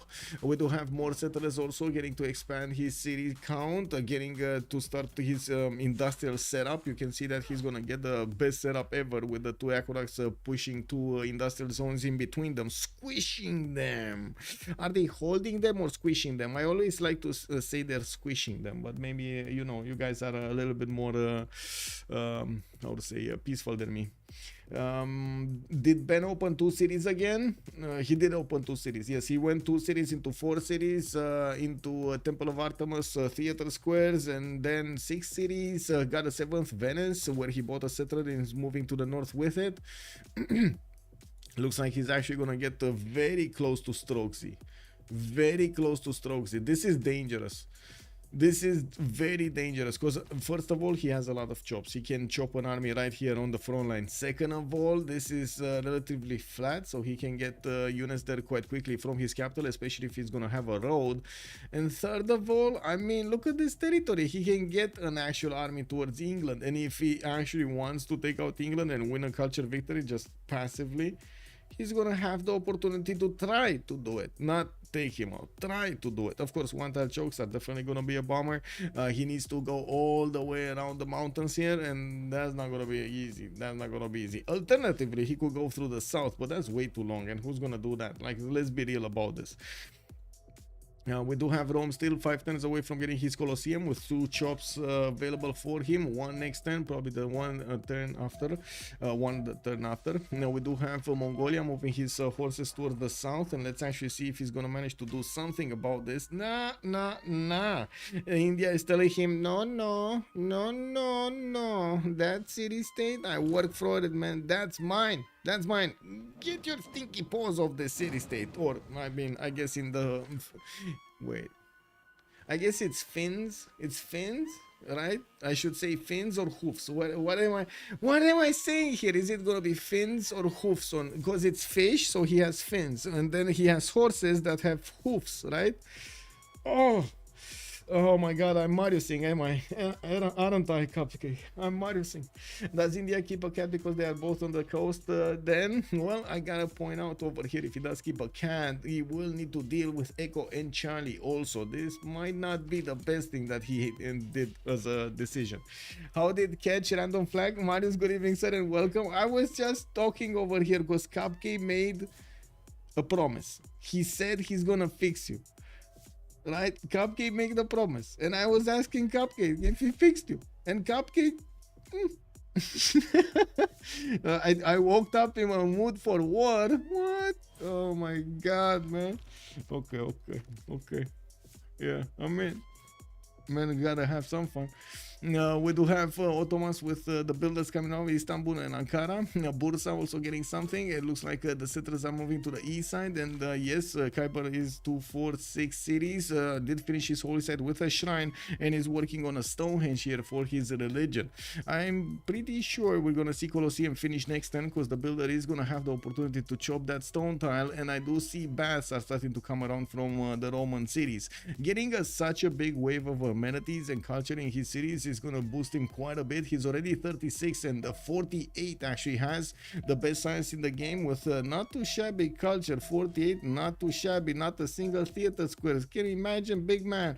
99 points of production also. I would say would need to a bit more. Who built the pyramid? Did we actually have somebody build the pyramid? I think that's the question we need to ask. Okay, it's not here, not here, not here. Let's see where the more desert. No, not here.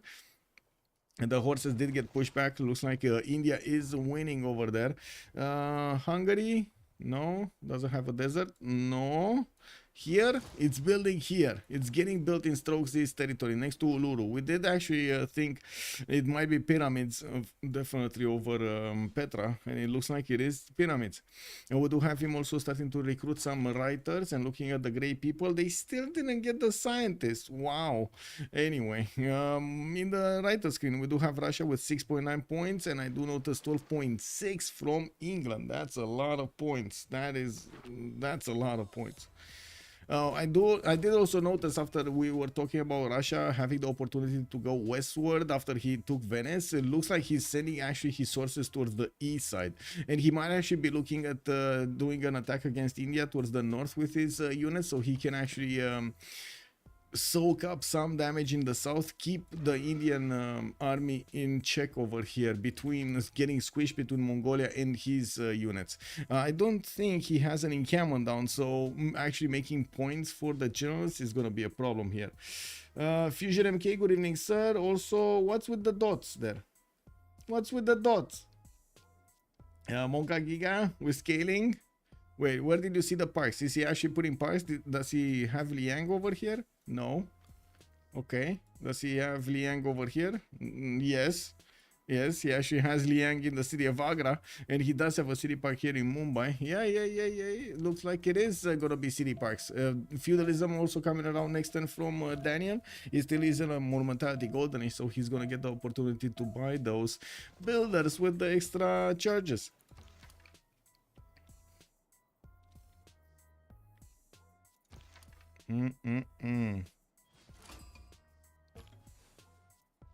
Still no general here from Montezuma, and I do notice he's putting quite a bit of pressure back on India, soaking up his units, starting to trade his horses for them.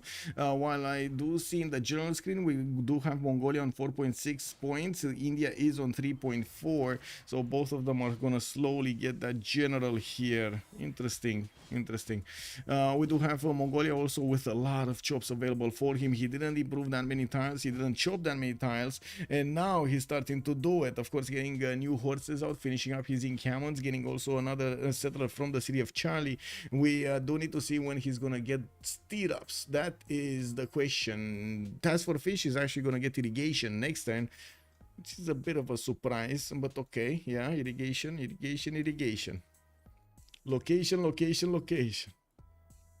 Okay, Russia not doing much over there, getting theater square festivals. He definitely wants those great persons, the great writers. Sheffield, Manchester, getting to finish their theater square slowly, not very fast.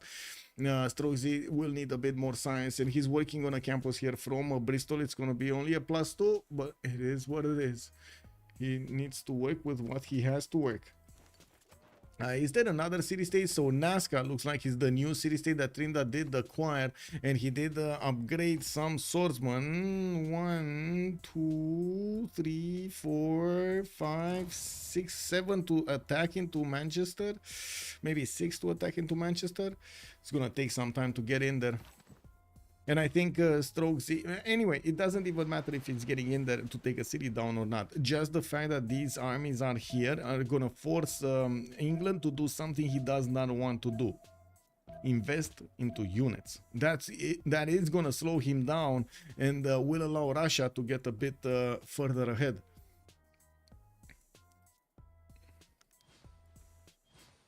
Okay, still no Kesheks here from the fish. We got 3 turns 4 stirrups, and it looks like he's retreating his units, building a line of defense against whatever India might actually throw at him, while he's getting encampment training projects from the city of Alpha. He just chopped one of those, and he's gonna get a general next turn. Looks like he doesn't. Oh, he did manage to get Tryndaehre, and he's gonna get another one next turn. That's gonna be Shun Tzu. Not bad, not bad.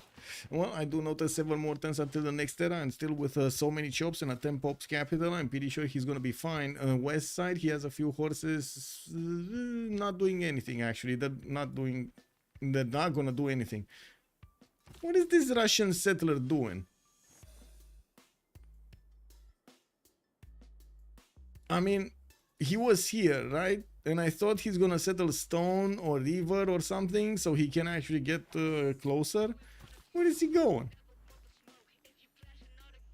Is he actually going on the coast to Charlie?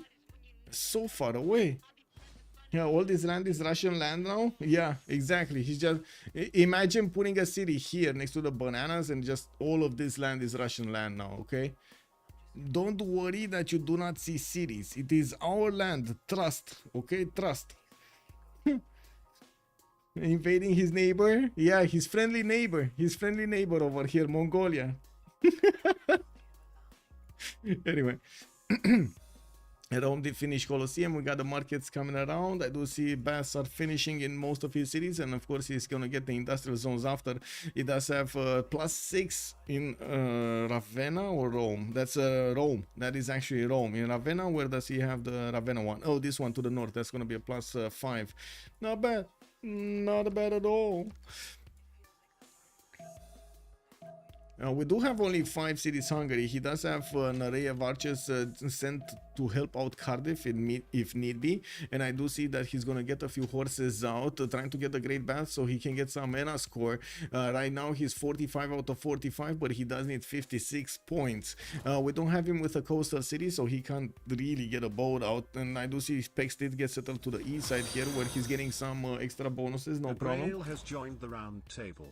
Grail, thank you so much for the follow, much appreciated, sir. How good is Aztec continent situation? Very bad, Cupcake. I would ask you to give it a note. You need to give it a grade. You need to give it a grade, Cupcake. What is this continent split? Hungary has 2 settlers. Where's the second one? I only saw one. Where's the second one? I saw this one. And where's the second one? Oh, I see it. So moving south of Pex, where there was a forest fire or something, or maybe a hurricane that improved that one with an extra food point. And I do see he's still staying away from the coast. This is very surprising that he's staying away from the coast, since Aztec is not coast. And he's never gonna put down harbors. Let's be real about this. Egrel, thank you so much for the follow. Aru, thank you so much for the follow. Much appreciated, sir. A solid 4 out of 10 spawn over here. Continent split, really? I mean, man, he like even... Oh my god, like even England took his continent away. Not that he actually had any resource there, so, you know, can't really say I blame StrokeZ from wanting more cities and the gold pattern here from sending those traders to Aztec. But still, you know, oh my god, it could have been so much different. Anyway, we do have the 4 Hungarian swordsmen getting upgraded, ready to go in the city of Nazca. They're getting over there trained. They're getting used to carrying all of that equipment, and they started marching towards the city of Manchester. And we gotta see if their new shiny equipment and very how to say kept, very well kept equipment here from Hungary will actually do the trick for these units to take out a city from their opponents. You do see that Hungary is actually doing significant damage against Manchester with just a warrior attacking into the city center, because it's just 12 strength. Just 12 strength. +5 campus above Eleanor.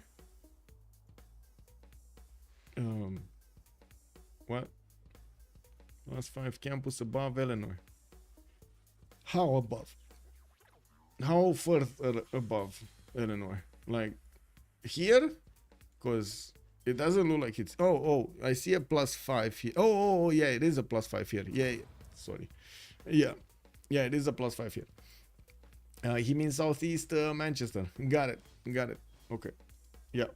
Yeah, it took me a while. Honestly, I was watching from these tiles to the north. Like that's what I was considering top of Eleanor, like above Eleanor. But anyway, we do have Russia getting Tver in the north. He's actually putting a city very close to India, and as you can see, India did manage to get a general of his own, while I'm sure Mongolia will get it on the front line. Looks like he's sending a few horses to the west side, only 4 horses with an archer, and they might be looking at doing some damage here against England. By the looks of it, we also have Kiber with 3 points out from getting a golden age. Daniel did manage to get it. JJJ needs 2 more points. StrokeZ needs 3 more points. We do have the fish 7 more points needed, but he's gonna get the cash egg out soon, or he should get the cash egg out soon. Stirrups next turn, Divine Right next turn, it should be fine. Benny needs 3 more points on Russia. I would imagine he's gonna get it. Actually, he's gonna get Mahabodhi Temple from Kazan, rolling 2 points for Diplo, and 2 extra beliefs from the apostles that he's gonna get to start there. Ottomans did get Zen meditation with the Tryndaehre preachers. He does want to grow and not invest that much faith into the missionaries. He will probably want to also give his religion to India so he can get that Zen meditation going in there. Looking to the north, we do have Rome managing to get to 144 points of production. Benny is 139 and 132 faith a turn. This is incredible points of production here for Russia.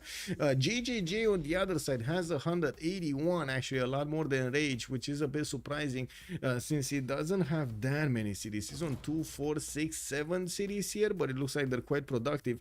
Even took out a city state to the southwest. Well, starting to get a few horses of his own, more cities and more settlers to put down, and I gotta say, if he keeps this going, he's probably gonna overscale Matthias Corvinus here to the north. We do have Hungary with only 2, 4, 5 cities. Still didn't get the 6th, still didn't get the 7th. It's gonna take a while to put them down, and of course start to connect his economy with Rome to the west side. We do need to see here stirrups. Come on, come on, come on. This is the turn. This is the turn. Culture victory defense makes sense. Probably hoping for bigger lakes than they got. They have to defend the Russia culture victory and generate gold. Talking about the Eleanor pick, yeah. The defense of the culture victory is much easier there with Eleanor, and getting the gold is just a match made in heaven. Yeah. We do have also Kiber with 44 science and 57 culture, managing to get 173 points of production. Very good from him. We're going to need to see if their economy is going to improve on both sides, to be honest. It looks like neither of them are actually having a good time when it comes to the GPT. We do notice Oracle has been built in the city of Ankara, and I do see new settlers moving from Ottomans. He's also getting a few missionaries to help him spread the beautiful religion.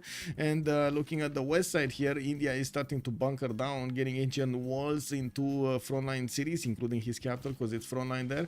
And from the south, Russia hasn't been upgrading these units to flex against his opponent. We gotta see when Russia is gonna get his own castles to actually do something about this. Divine Right and Machining coming out next turn. Well, Hungary is starting to get closer to England, and England is starting to shiver. We got StrokeZ here meeting these swordsmen in the forest. Oh, I can only imagine how that scout felt when he first saw the swordsman poking out his sword out of the forest there, and he was next to the cattle tiles. Oh, maybe the swordsman thought his food. Well, I'm pretty sure StrokeZ is gonna lose that scout if he keeps it there. I mean, these swordsmen are gonna one-shot it easily. Can you show Eleanor Great Works? Great Works bonus. It's +1 until a point and another +1 until another point, or something like that, if I remember correctly. 100%. +1 for writings, +2 for art and artifacts, +4 for music, based science for campus, culture for theater square, gold for harbor and commercial hub, and faith for holy site, and so on and so forth. This is a French Eleanor, but it's the same with England Eleanor anyway. Okay, wait, did I miss something on YouTube here? Give me a second. No, I didn't. Okay. Oh, I did miss something on YouTube. Let me put up a big question over it. Let's see. On a day of Friday, can we get 40 likes? Can we get 40 likes? Yay or nay? You know, it is what it is. Lorus, good evening, sir. There are some horses from Genghis going west to attack England. Yes. Not England. Or yes, England actually. Sorry, England. Yes, Mongolia is coming in with 2, 4, 6, 7 horses. I thought there were only 4, but it looks like there's 7. Kick. Oh my god. We do have England actually retreating with his scouts in the forest, and yes, another Hungarian swordsman pokes his swords out from that forest. We do see that StrokeZ is going to need to get more units out, especially to defend the city of Manchester. He's going to put the defense there, and then he might actually get exposed to the north of Bristol. And of course, Mongolian units coming from so far away to take out Bristol. This is gonna be a surprise. Pikachu! We do have knights coming over from Bravo, and I do see a Keshek also from the city of Alpha. Might actually want to chop that if he wants to get the Golden Age. No, it's fine. He's actually gonna build it faster than the Golden Age finishes. Now, I do notice India is starting to lose quite a few health points from his units, and we do need to see if Mongolia is actually gonna power through. Yeah, he will. Yes, he will. He's just gonna keep on going, smashing through the defenses of India. Actually, you know, relieving him of some payments here. It's fine. He doesn't need to pay for those units anymore. It's all good. It's an optimization kind of thing from Daniel. I'm pretty sure he didn't need those horses anyway. He has new ones. Eleanor still has plenty of coastline available to settle, but the COC teams to east are problems. To the east? What? What? Settler above London feels sad? What's the settler above London doing? Oh my. Oh my. Yeah, well, Mongolia over there will spot it, and we're going to need to see if he's moving in for the takeover. StrokeZ is 2 turns out from finding out. Oh, I see actually the Mongolian horses are going directly south. They're gonna try to go and get through the mountains here. I was wait, they're moving away? Where are they going? They probably got discovered by Daniel's scout, so he doesn't want to reveal his plan or something. Oh my god. Ottomans, I think he just got to see Fish's panties. Yeah. Yeah. We do have a settler in the forest, in the rainforest, next to Charlie, with an Ottoman scout watching him. Yeah. You see this? Oh. He's even... Wait, does he know this? Does he not know this? He can take it right now. Does Kiber not know this?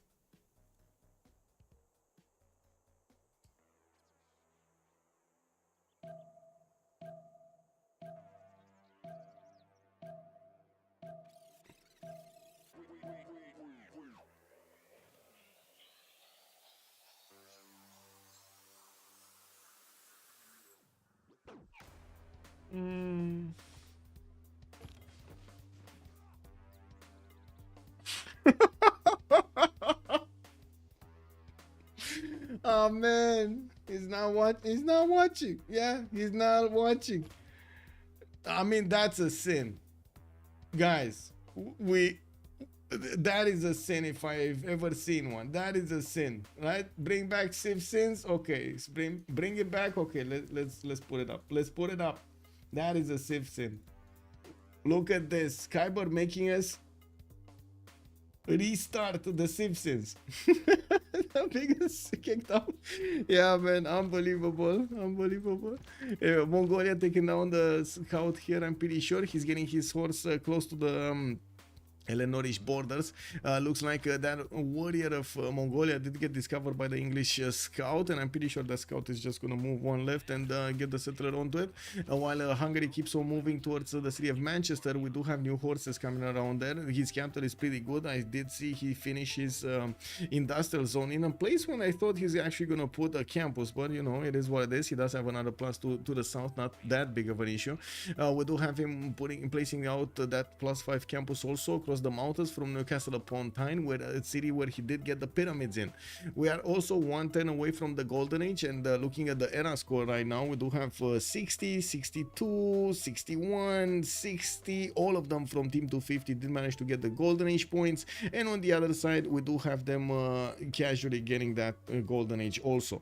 Looks like knights have arrived in the city of India, and Delhi is going to get the ancient walls up next turn. That is well, not gonna save that city.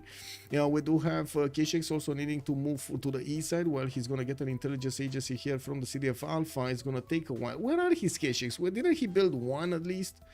Oh, he went west with it. Okay, I see. He went west. I was expecting him to keep going against India here, but no, that's not it. Oh yay, wonders! Why does the Ottoman Empire look like someone running on the map? it does look like somebody's running on the map. Yeah, that's true.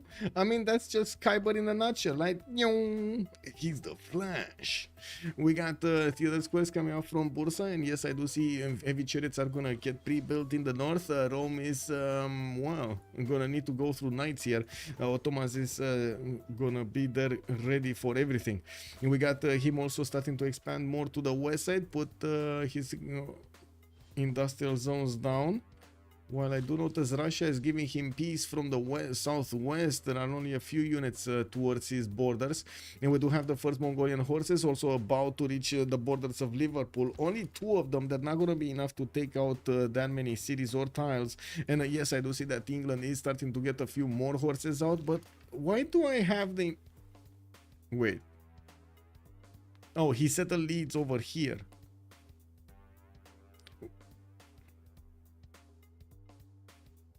Guys, isn't this another Civ sim? He settled the... So check this out. He didn't see the units of Hungary until he settled the city and got the border to that tile. The second he saw the units of Hungary, I'm pretty sure he was like wah, wah, wah. Russia, a new town near Mongolia is so nice. Yeah. Oh my god, that settler actually moved so many turns. I think it moved like 15 turns. It got out of Venice, right? So it's like 1, 2, 3, 4, 5, 6, 7, 8, 9, 10, 11, 12, and 13 to settle. 13 turns, guys. Basista, what is Leeds? Leeds. I don't know what is Leeds. I'm pretty sure he wanted to settle it here, but there was a warrior from Mongolia. I have no idea why the scout went east instead of going west. And well, you do see what's gonna happen here. Leeds is gonna be dead Leeds, and we do need to see if Tryndaehre is gonna manage to get to men at arms by the time he actually takes over this city. Maybe he can promote these units right here in the face of England. Can you imagine having men at arms getting a promoted right now, hitting the timing as you hit the units, as your units hit the English cities? The first Mongolian horse is gonna go through the one tile choke and gonna get through, while we do have a pause here. And let me actually put it up. Okay, I do this, I do this, I do this. Okay, we got him.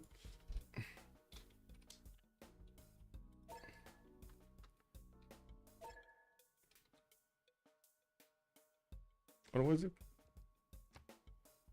Kick. Rico. Okay, so be right back. 2 minutes, and we're gonna see what the players chose in the Congress. Leads more like dead G's. Dead leads. Yeah. Yes, yes.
Thou shall be knighted primer.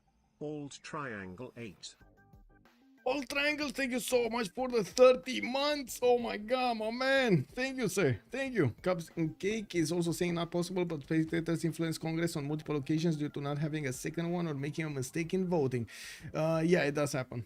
I'm also curious if spectator has ever trolled. They did. They did troll, unfortunately. Yes. Back before. And we did to implement quite a few rules, so they don't do it anymore. Or be careful about it. Looks like NASCAR has been de-levied here. We do have StrokeZ managing to get the envoys, and Tryndaehre is going to need to invest some more. We do have the units of Mongolia also managing to get through the one-tile choke, and it seems like England is going to have a few horses to defend himself, not to mention building new ones. He's trying to get the walls in these and has a builder to chop them there. While he did manage to get a knight to get inside there, that might not be enough to stop all of those units bonking against the city center. But the fact that they did get delevied buys him a few turns, and that might just give it time. Give it the time he needs. Why don't the spectators just shift enter Congress or just not vote? Because we need to vote. We're kind of players in the game, and unfortunately if we shift enter, it randomizes the choices, and usually it goes for option A. Like in anything, it goes for option A. So if you shift enter, you tend to actually do significant damage to the game because you are gonna force an option. It's very likely that you're gonna force an option on them. We do have light calves getting +5. Oh my god, all of the Mongolian units, and then +4 in gold. Well, I guess, wait a second, he has knights, right? But he has horses. Horses gonna get the +5. We got the knights also slowly chewing through Delhi's defense. Still no Keshik arriving on the scene here to deal the damage against these Daniel units. The Varus and the horses are waiting for the Keshiks to hug them. What is this? Free hugs, man. TaskForceFish is giving free hugs, and Daniel is not gonna want a single one of them. And we do have Russia managing to get such a big empire. It looks like with 77 science and 115 culture, there's nothing stopping Peter.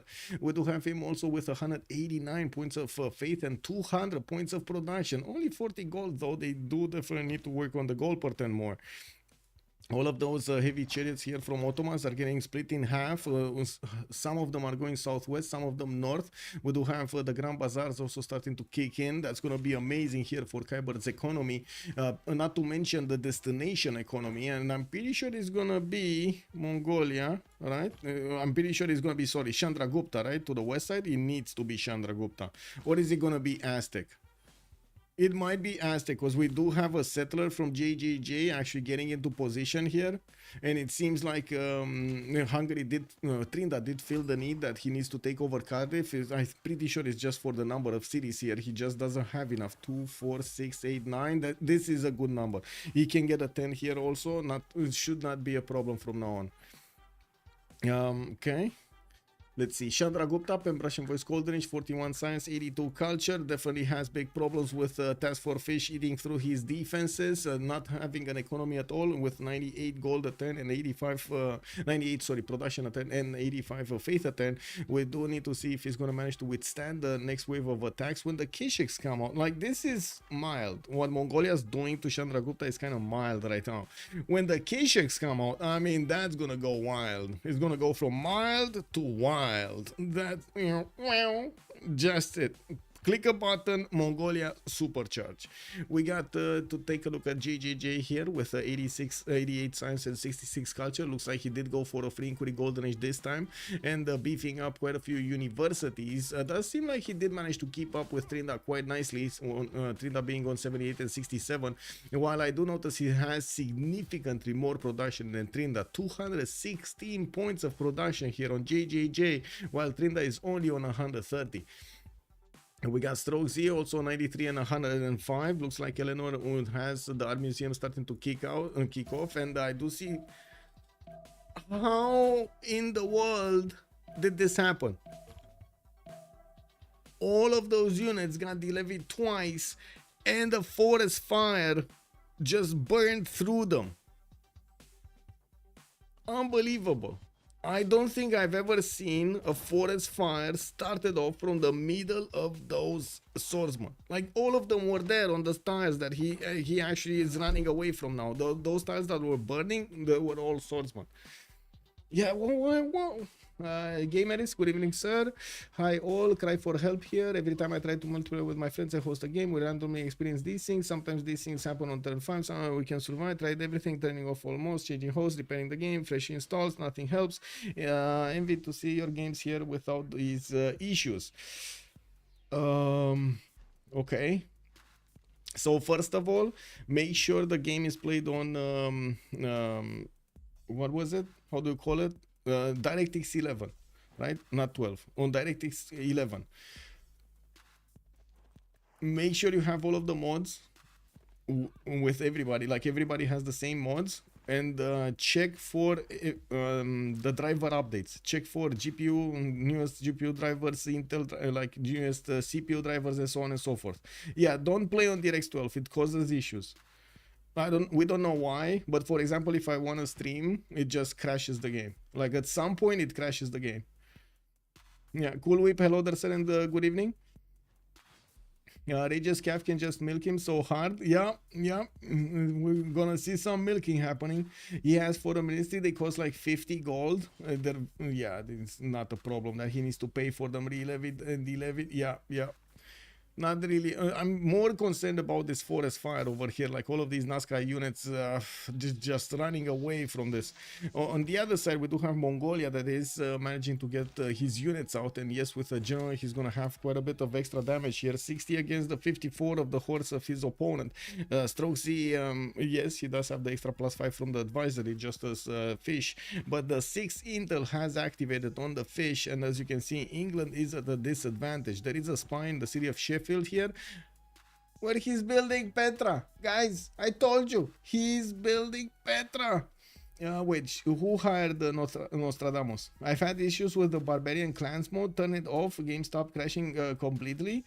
Okay. DirectX Civ6 froze my computer. Yeah, I wonder if turning a tile in to an artificial water source for a freshwater settle would be a good idea for maps like this. Small soldiers, good evening, sir. It's a 10-year-old game, for God's sakes. The business calling out. Yeah, man. Yeah, and it's still working, still pumping. The 2K launcher is probably also an issue. I'm not sure if the launcher actually does anything, honestly. Like, it shouldn't do anything else other than be a nuisance that it loads, and you need to wait for that like 20 seconds that it, you know, pops on the screen and loads the information, and sometimes you have low internet or something and it keeps loading and so on, and then you need to click the button and then it starts some like 5 seconds later to start up Civ and so on. Bonsoir, Monsieur Rafifi, bienvenue. I remember Astico's got a problem with the launcher. Yeah. Oh, really? Apparently it's a resource hog? I didn't notice. Okay, interesting. That's news to me.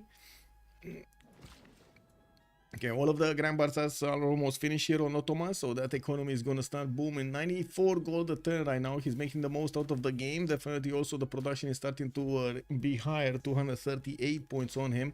But he definitely needs to catch up also on the science and the culture. Well, he needed to build all of these Grand Bazaars, basically getting the banks from an early stage. That takes a while. We do have also take a look at TaskForceFish, 64 science and only 31 culture. He made a big sacrifice to do everything he can to take out his neighbors, and of course India didn't lose a city. The city of Delhi has been taken over by the Mongolian troops. We do have the knights also managing to get some promotions, and the first Keshek is on the field over there, starting to deal his shots against his opponent, taking out Varus and maybe even converting them to the Mongolian culture. We do have aqueducts coming in, an array of buildings also coming around. If he's gonna get another spy, he definitely needs to put one in the cities of India for that extra +6. With the Grandmaster Chapel finishing up in 2 turns here from Panna, we will see Daniel actually using his 82 faith attempt to buy some units out. Liberates a cat, puts pressure on Cap. Liberates a cat, puts pressure on Cap. This one, who's Russia? Maybe Russia could actually do this. from the south. He has coursers, he has castles already. He did get that Mahabodhi temple, and looks like he chose to go for Watts, but did not finish his religion. We did have a defender of the faith here for India, and I don't see anything else acquired here by Ottomans. Caravels from Mongolia, if he goes there. Oh my, the caravels from Mongolia would be really funny. I seriously doubt it because of the science numbers and the culture numbers, but that would be really funny. It looks like also a new levy from Hungary. He's gonna put the units back on track towards the city of Leeds, where as you can see, Mongolia already did manage to push back the, oh my god, instant levy, more gold taken away from Tryndaehre. Oh no, we do have England getting another writer and putting the books in his series, while Mongolia is starting to get his builders away from him. I'm actually curious, wouldn't it be better to just go Manchester and take out that city center? Because it's definitely not going to build walls. Like, let's be real about it. It's an A-pop city with not that much production. Like, what is it? 10? 16? Oh, yeah, that's bigger. That is bigger. That's what I mean by bypass the launcher. Okay. And Sasu, bonsoir, monsieur, bienvenue. Wait, you don't need any shenanigans to bypass the launcher. Just find the Civ6 file and make a shortcut directly to that. Yes, I have actually one. I actually have one. I have one linked to my taskbar.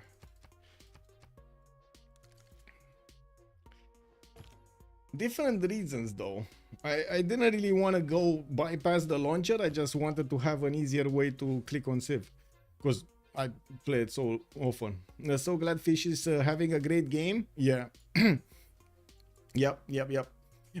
I do notice also Kiber managing to get closer to the 100 science point, but on the other side, Rage is starting to get away with the game. We do have him on 189 science at 10 with 3 inquiry golden age and 64 culture with 290 points of production. You can imagine he's gonna get more. His citizens are happy. He did get the Colosseum for them, so they're meeting every week over there and seeing the games. We do need to see also, yeah, there we go. His capital is +6, the other cities are +3. It's still pretty good. Okay, not ecstatic, not having the oh my god +16, but it's still good. Good evening, Executor. Hello there, sir. How are the black armies against the Aztec coursers? Aztec coursers? There's no Aztec, are there? Oh, wow, Aztec. Wait a second, Hungary did not actually stay still, and after he took Cardiff, he also upgraded a lot of black armies, and I did hear somebody saying the black armies are not good enough. Well, it looks like they're managing to punch through the Aztec defenses like they're butter, and by the looks of it, we do have Hungary about to take down Teotihuacan. That was a city center set for the economy. Ottomans was about to boost all of the cities of Aztec here with his trade routes. He's not gonna get there. He's not gonna get the opportunity. We do have Tryndaehre moving in with all of his muscles here, getting into the borders of GGJ and pushing him back to the capital. And this is very surprising to me. I did notice earlier GGJ having a significant advantage when it came down to the production view. 283 points on Montezuma. Well, he's getting these units fast, but not fast enough to actually put them in a line to defend against the Hungarian black armies. We do have these guys triple shotting the coursers of Aztec with ease.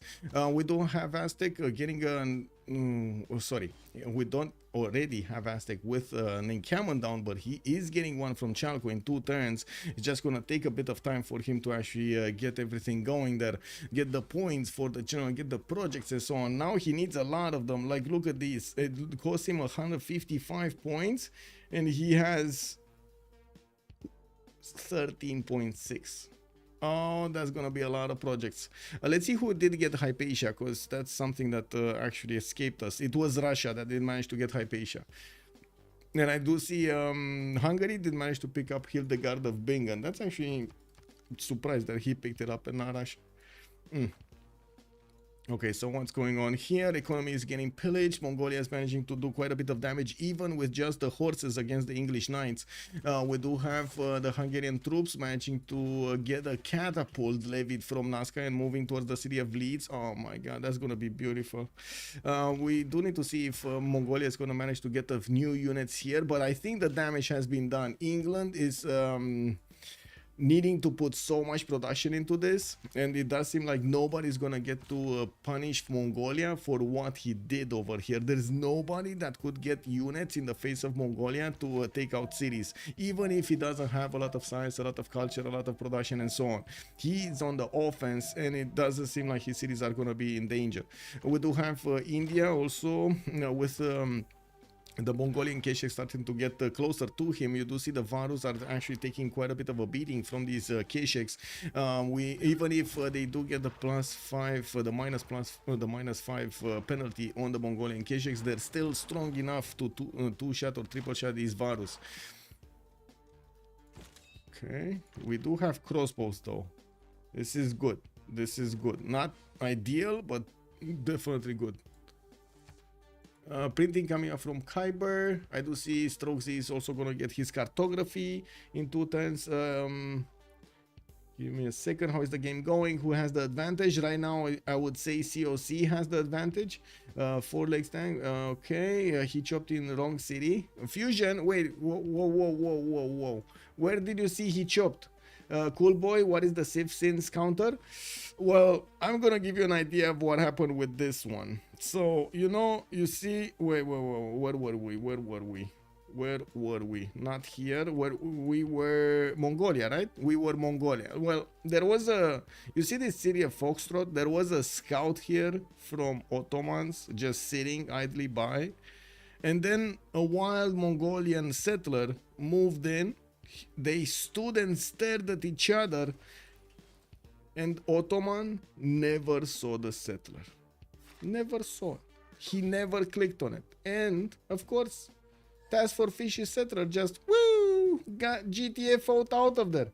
That sounds like a sin. That really sounds like a sin. This is over when 3 players are losing cities. Building Knight against Genghis. KW. Aztec chopped forest in wrong city and didn't chop wall, so he lost the city now. Aztec? Oh, really? He didn't chop in this? Oh, I see what you're saying. So he lost this city? Got it. Well, that's a rip.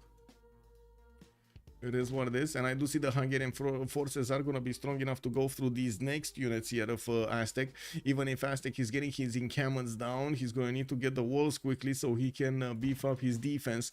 Teayo might be taken down, but still Aztec will have quite a few cities to the southeast. That might actually take away all of the advantage that he actually banked up over Matthias Corvinus. You remember when we were talking about earlier when Aztec was definitely ahead of Tryndaehre city count, Tryndaehre production, and so on and so forth?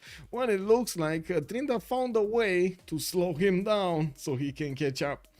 JJJ was trying to chop the walls in Black Army attack city, and he chopped in the wrong city, so I assume there is no city anymore. There is no city. Yeah, it went poof. And the Ottoman scout situation was definitely a sin. Plus. Yeah.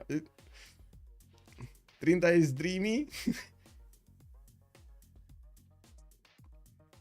And then it's +5 hussars. Yeah, you do get a lot of strength on this. But they should actually... Wait a second, what is he gonna do? Is he gonna take out Teayo, or is he gonna keep on bonking against units? Cool Whip, what are you trying to share, sir? Also, let me catch up on YouTube because I didn't see Mamaleto. Good evening, sir, and welcome. Leeds, more like bleeds. Yeah, well, to be fair to him, Leeds is still alive. Can you imagine this city is still alive?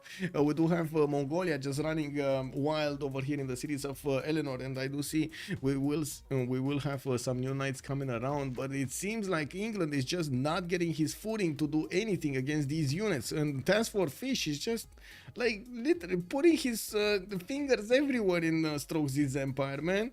He's just on every tile. There's nothing stopping him. Unbelievable. There's so much damage being done. The settler and the scout, yeah. What is the military of Russia? Not here. Not here. No. No, it's more like split up everywhere, but I do see he's starting to get coursers in the north, and I would assume he's gonna have his Grandmaster Chapel any day now. He already has it. He's actually working on a St. Basil Cathedral here from St. Petersburg. That's going to be a good buff in his points. Odds on 2.5 concession? That's a good question. Cool if you're trying to link something, that's not going to work. Send it to me in a private message. Let me actually start up a whisper here. /w cool whip. Hello. There you go. I sent you a message. There we go. Is that the 705 military score? Let me see. He's on 708. I mean, he has some units here. He has some units here. Wait. Okay. One unit here. Some units here. He has units everywhere. Like if you take a look, he has literally units everywhere. Even like his cities have spearmen. In each of his cities he has a spearman, so he gets the extra amenity from the card. And he has also some of these courses deployed. So much pillaging is being done here, and oh my god, if they actually get Newcastle upon Tyne as a city away from, can you imagine if he got another horse? Wow. I don't think he's gonna get that city. There's no way he's getting that city. Can you imagine if he gets the city with Petra and pyramids away from StrokeZ? Whoa. Do you know who won the tiebreak between Ulysse and COC? I think I can find out. Give me a second. I don't remember out of my head. Oh, I see. This clip. Got it. Okay, let's see what's going on here. We do have new caches coming in, but they're getting pushed out by the encampment here from India. Those crossbowman shots are doing very well to keep away these caches, these pesky caches from the Indian troops. Hazagi over age, Linda. Okay, so Hazagi did get the victory there. Got it. So it was Ulysse.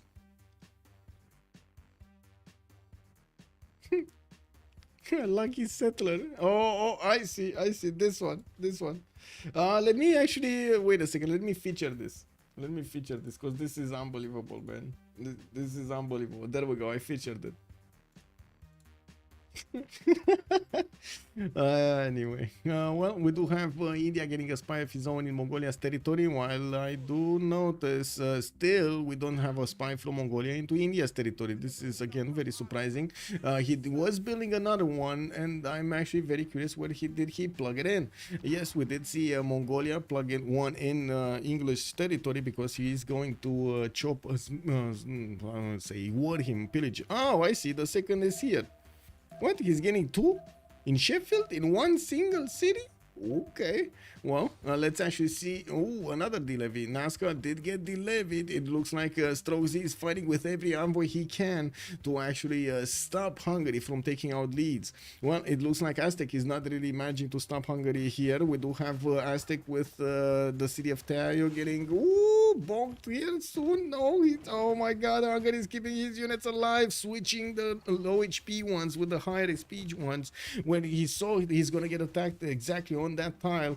And yes, we do have the Hungarian Black Armies coming up on top of this war. JJJ is gonna get the walls up next turn in Teayo, which is gonna give him a bit more time here to get new units out on the table. Now we do have on the front line, we do have Trebuchet also coming in here, but it's gonna take a while to get next to the city center and start shooting down walls. It does seem like the direction is clear, and it looks like JJJ is going to be on the receiving end of all of this aggression here from Hungary. There is still a big difference in stats between them, and it does seem like JJJ just keeps adding more points. It doesn't, well, in the science per turn, it looks like it's a lot, but it doesn't look like in the total tab that he has that much, like maybe one turn over him or something like that. It doesn't seem like it's that big of a deal. Looking on the other side though, Ben is 1700 points of science, has more than Kiber, more than StrokeZ, more than JJJ, and more than Fkdn, and he does also have 2042 points of culture. That's again more than 3 of the players of Team 250. We do need to see if Russia, there we go, universities getting harbors for some form of an economy here. He's only on 46 gold a turn, and we do see him about to hit 300 production. He already has 260 faith a turn, so I'm pretty sure it's quite easy for him to get units out. I was expecting him at some point to show up to the south of the city of Akkad here to take out Fkdn's jewel, crown jewel over here, and get a liberate, but that didn't happen. Fishy Rails 2 players, yes. When will Rage whip out the tanks against Ottomans?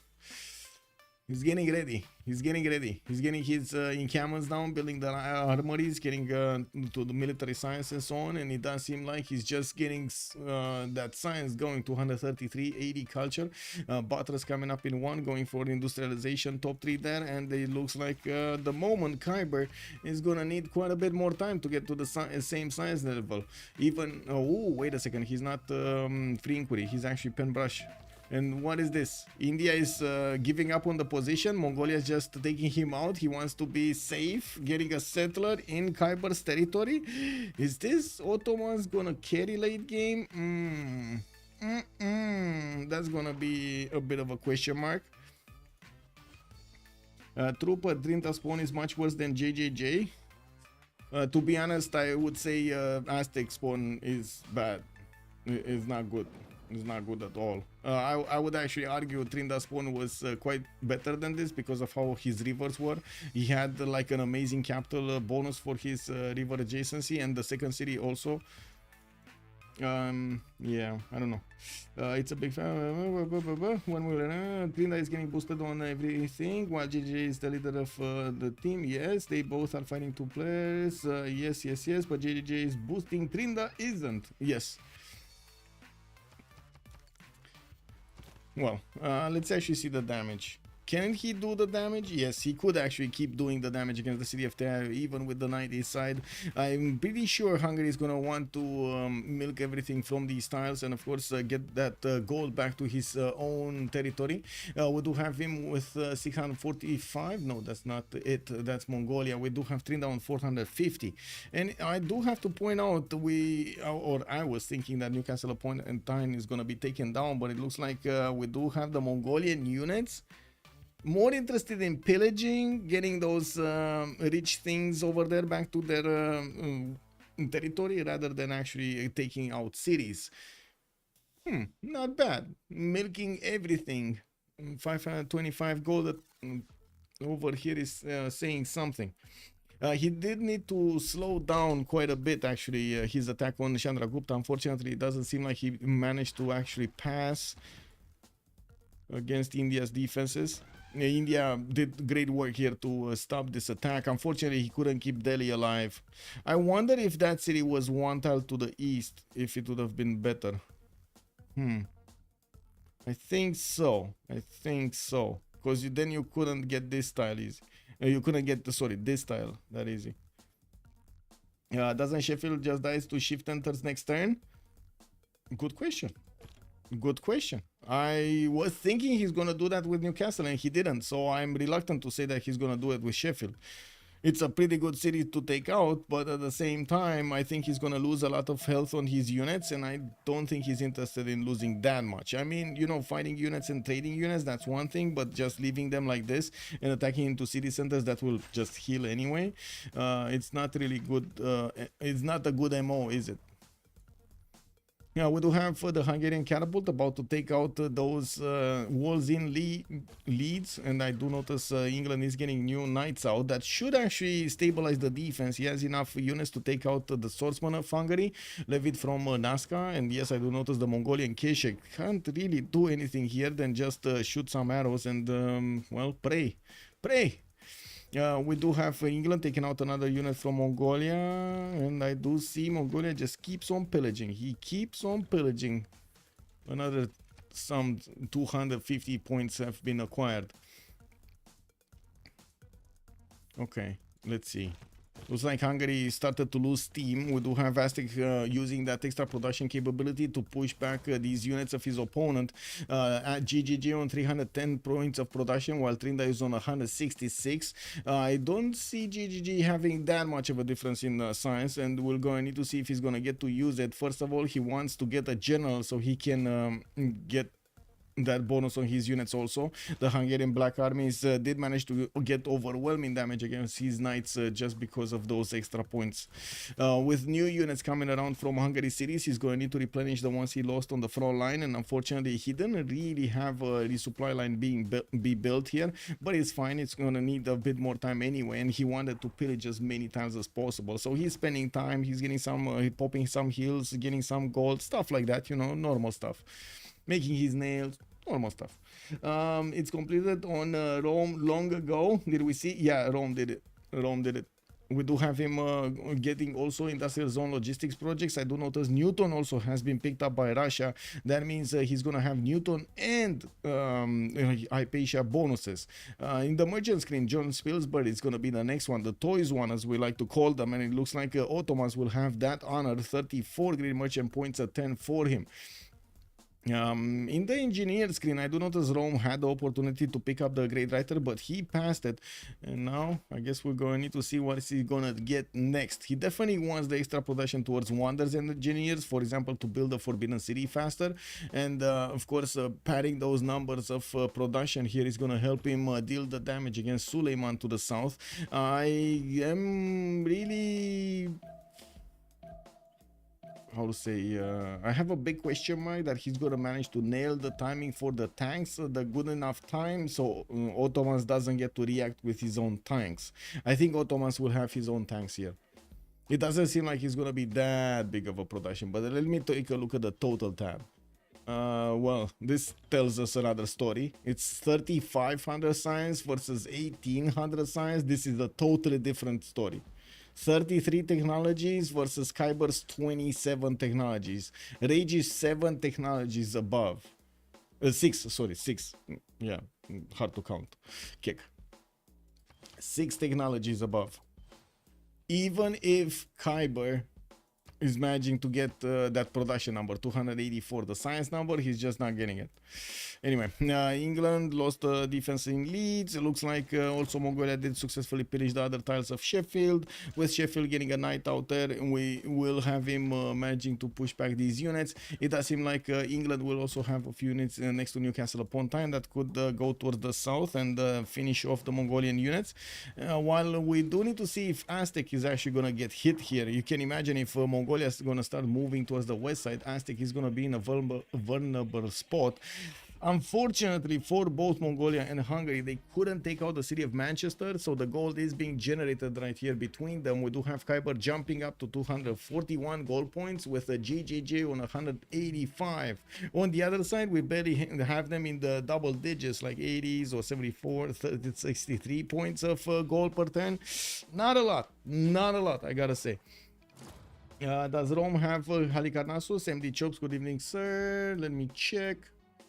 I do see Great Zimbabwe, Kilva, Colosseum, Forbidden City. No, there's no, or at least I don't see it. Yeah, no, I don't think he has it. I should have seen it next to one of these water tiles. No, doesn't have it. Check Russia culture victory. I mean, it's kind of early, isn't it? We got Russia here.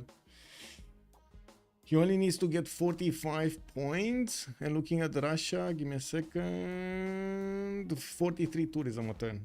It doesn't seem to be that big. Benny. Cupcakes. Yeah. Definitely missed it. What did we miss? Russia looks like he's running away with the game. Yeah, he is. And he's gonna be running away with some Cossacks also. We do have quite an army being deployed to trap zone, and I do see Ottomans is having knights and coursers there, while St. Basil Cathedral is going to finish next turn from Russia. We will see some encampment training projects so he can get his Renaissance Industrial General. I'm pretty sure he wants it for the Cossacks. We do need to see if he's going to start buying out some more coursers here from the eastern cities so he can put them on the front line and start bonking his opponents.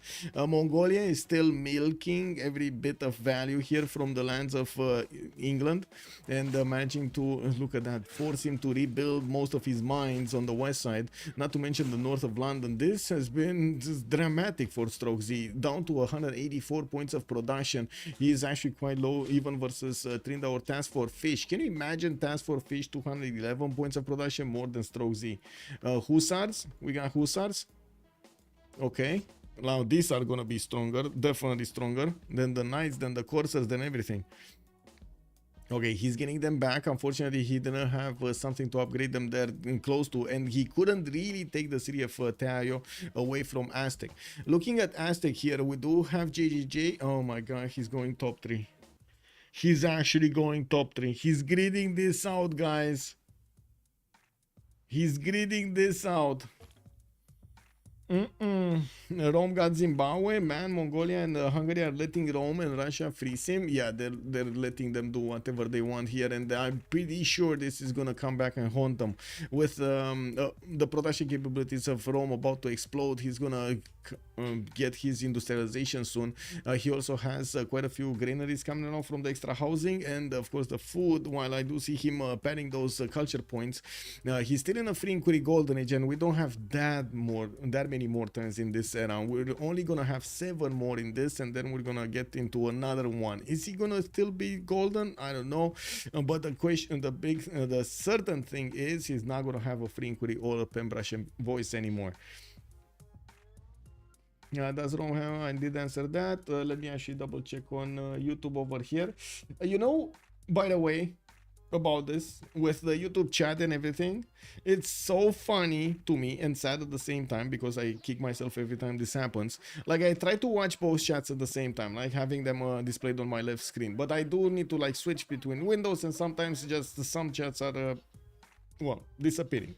I don't have them on the front line, so I miss a few chats, but I do remember I need to check YouTube, I need to check Twitch, I need to check YouTube, I need to check Twitch. I just have like a mental checklist, you know, that I need to do, and boom, when I check it, nobody's writing. When I don't check it for like 20 minutes, somebody wrote on the first minute that I didn't check it, and I couldn't respond. My god, I actually look at chat afterwards and I'm like, no. Oh my god. Sigmar, good evening sir, and thank you so much for the follow, much appreciated. Has Russia settled next, near Mongolia for the Statue of Liberty? Well, we do have Russia, yes, with Yaroslav here, and by the looks of it, they're starting to trade, getting that gold through. This is going to help them pad those numbers, and I do have to point out the gold per turn difference between them is starting to be quite heavy. Is this advantage on tip 250 actually going to add up to be so big that they're going to get to win the game after this, I would say, considerably strong start from COC?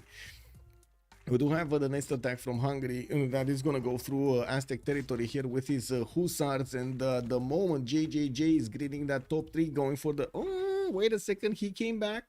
He came back. He might have seen the city's strength over there in the city of Cardiff, and he's getting his units back, okay? Getting his stacks back, not actually going full industrialization, getting military tactics in the meantime. Still didn't get to ballistics yet, unfortunately. Click ballistics, maybe, JJJ? You're behind. Hello? Click ballistics? Kiber over here also going for cartography when he is gonna get attacked by Cossacks. We do have Cossacks next to St. Petersburg. 1, 2, 3, 4, 5. Possible 6, 7, 8, 9. No, okay. Possible 10, 11. Okay. Let's see if all of them are actually gonna go towards Ottomans, or they're gonna go somewhere else. I'm still expecting. I don't know why it's not happening. India actually losing a few cities to Russia here from the south. But anyway, Mongolia. Let's see. He's going military science. Gonna get the calves out, and I wouldn't be surprised if he's gonna click on cartography afterwards, since he does have some galleys in the water anyway, right? He's building them.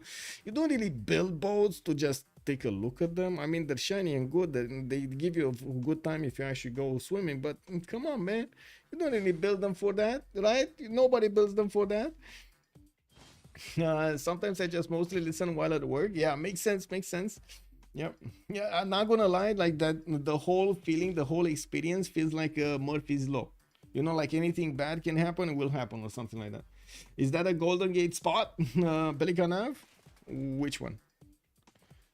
The Golden Gate Bridge. Oh, this one? This?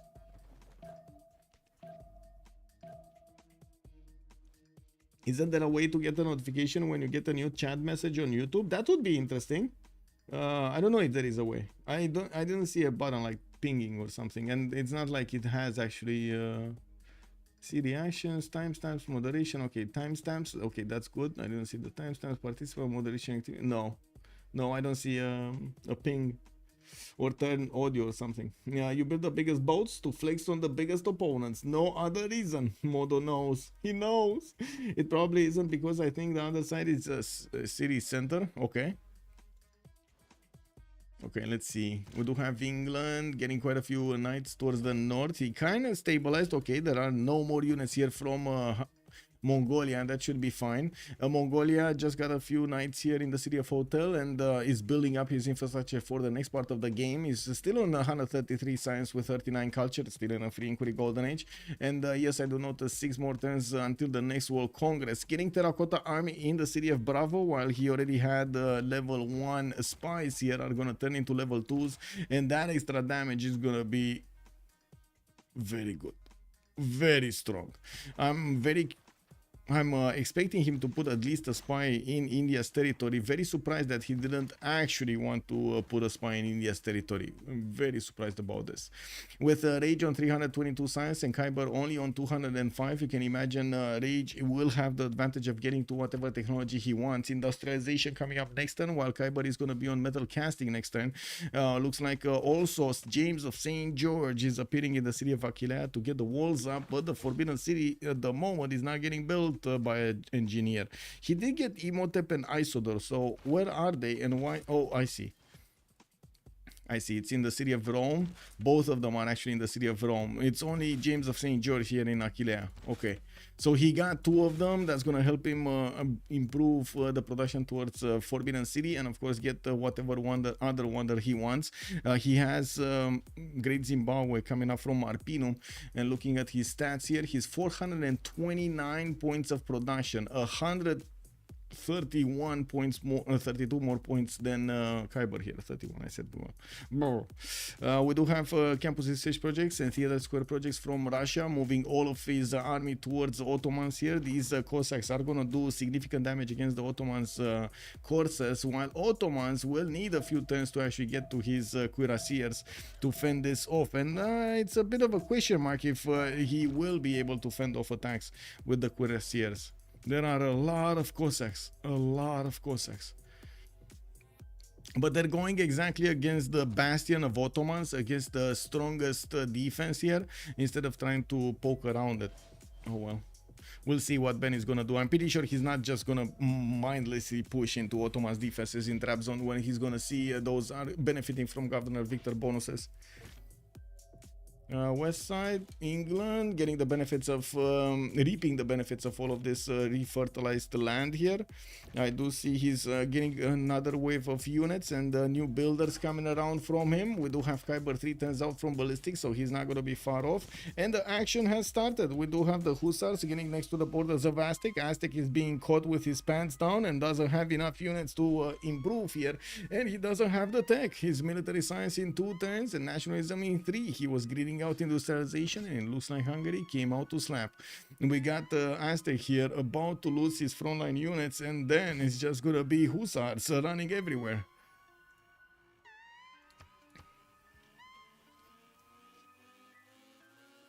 Cossacks pressure will allow Rage to just go flight. Yes, would be a golden gate spot in area storytelling if it counted as ocean coast. Too bad it probably counts as the lake. Yeah.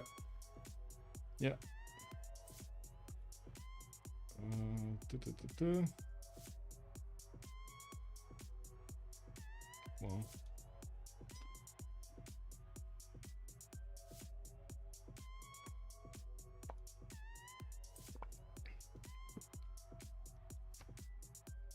okay, let's see. Encampments coming around. Mongolia, gunpowder in 1, nationalism in 6.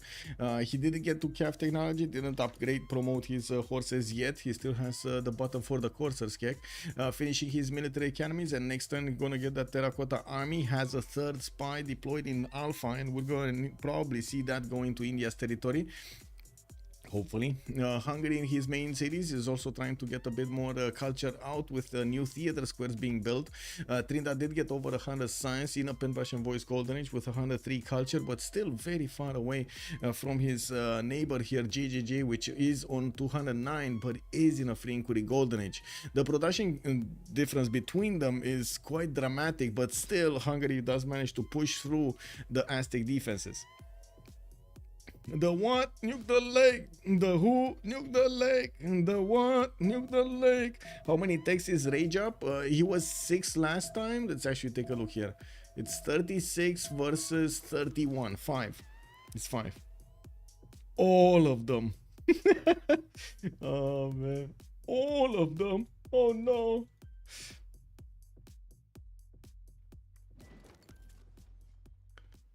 Okay, so, Terracotta Army actually finished in Ottoman territory. He took it away from Mongolia. Oh, the dream of fish, of having the double... it's not gonna work. Forbidden City did also finish in Rome's territory. I just noticed that Ottomans did deny Terracotta Army. That is massive. We do have India also sending a safety settler between him and Montezuma, and I gotta point out this is not really a safe space. It does seem like Aztec is managing to push back these units. Wait a second, what? And the who? Okay, not all of them. Let's be real about this. He's not gonna get to push all of them, right? Like 1, 2. Wait, this one pushed. Yeah, this one pushed. This one pushed. This one is still there. Can do the damage. Okay. This one still can attack. No, it can't attack. It doesn't have enough movement. It just moved into the forest and it can't go into another 1-3. Okay, well that's a problem for Hungary. It's gonna take a while until he actually chews through the Aztec defenses, and you can see that Aztec is, deploying as many units as he can possibly get, and also desperately trying not to be railed by this. Did he just buy a Corsair? Lol.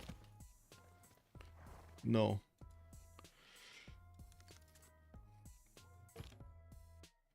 I think he upgraded or something, I don't know. Anyway, I just saw something flash. Amphitheaters from Hungary. We do have Rome also getting his industrial zone logistics projects. He wants the next one also.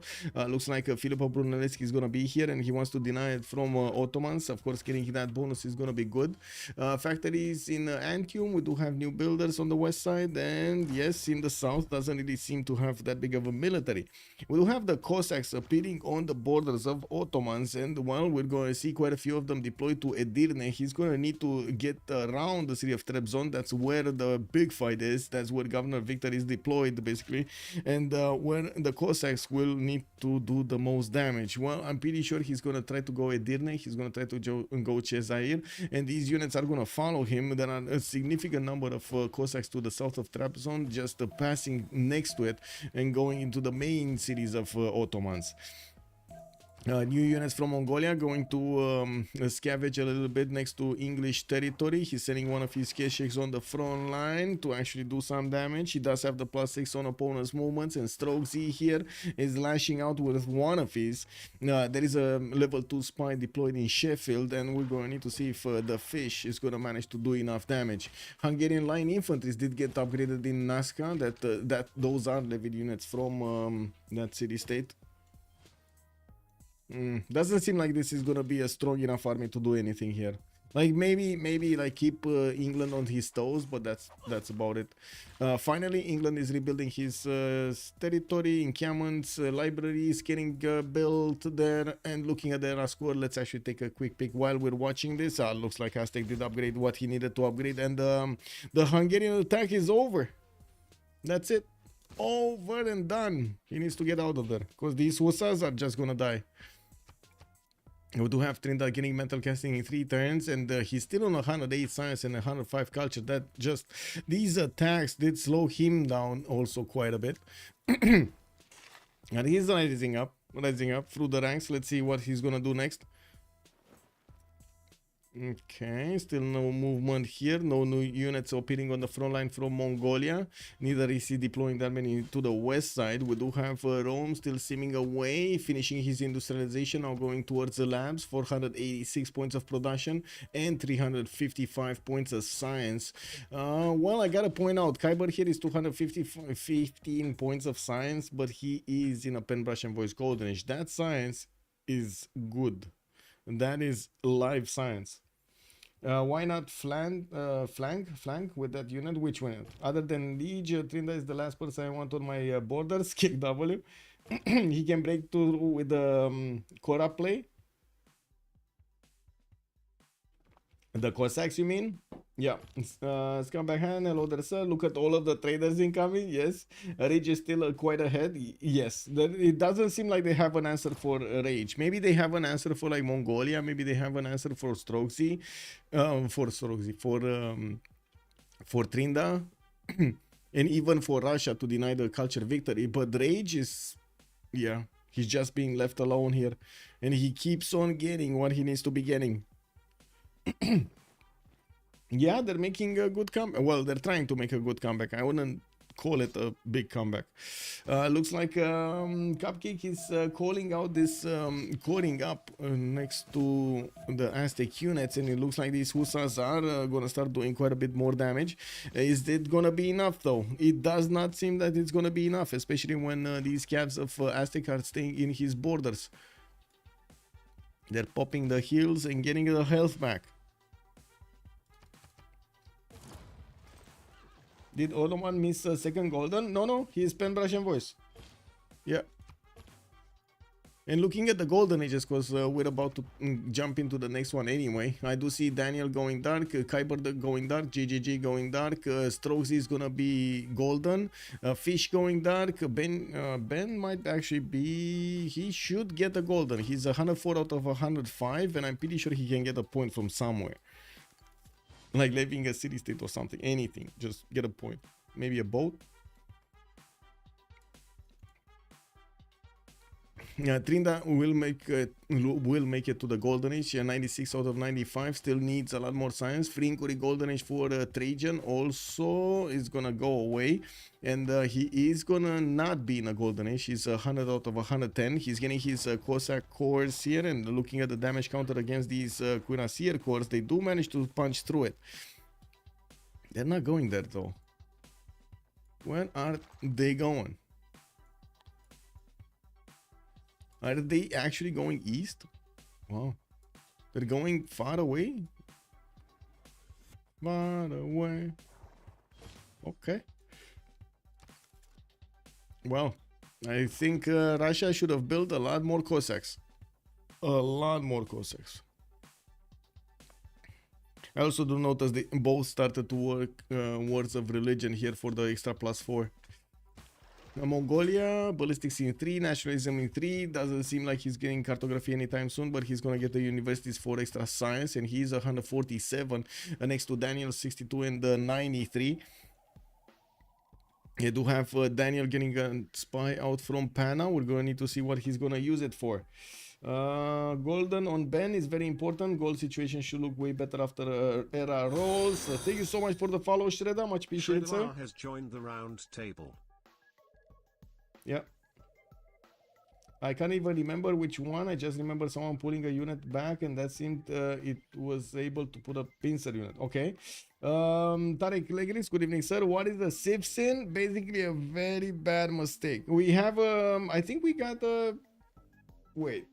We got an explanatory video, right? We had a situation earlier. Where was it? Andy Reo shared one. Yeah. Here. Look, this. Yeah.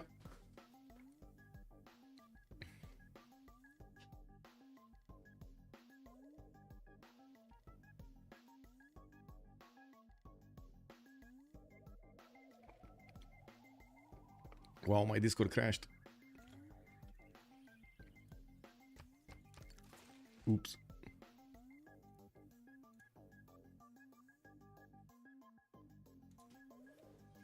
Oh well.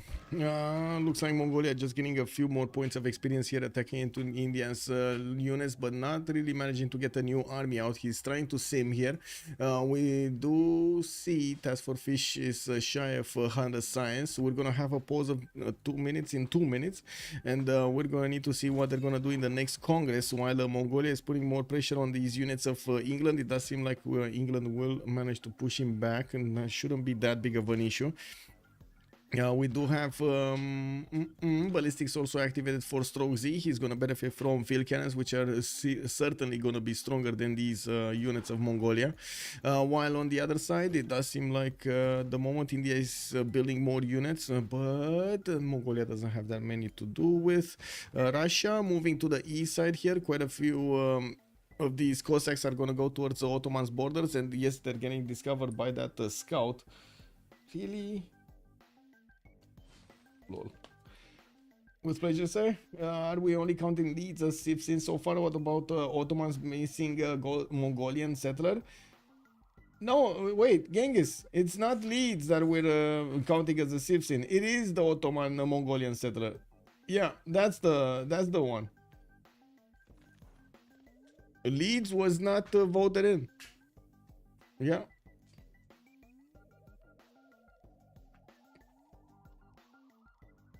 Okay, what's happening on this front? It's going to be very important. If Hungary cannot push through this, all of that effort has been for nothing. Yes, he did take away a city. Yes, it's kind of bad, but still they have Tepexpan to trade through.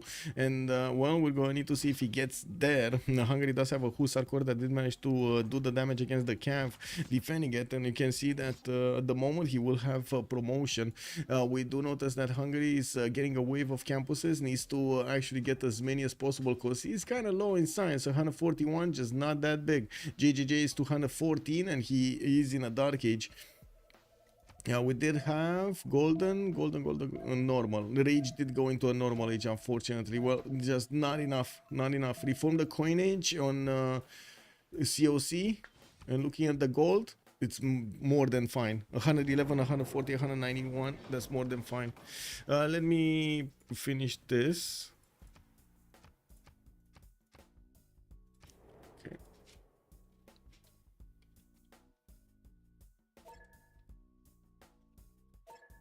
Okay, and we gotta pause for 2 minutes. Oh, I need to wash my eyes.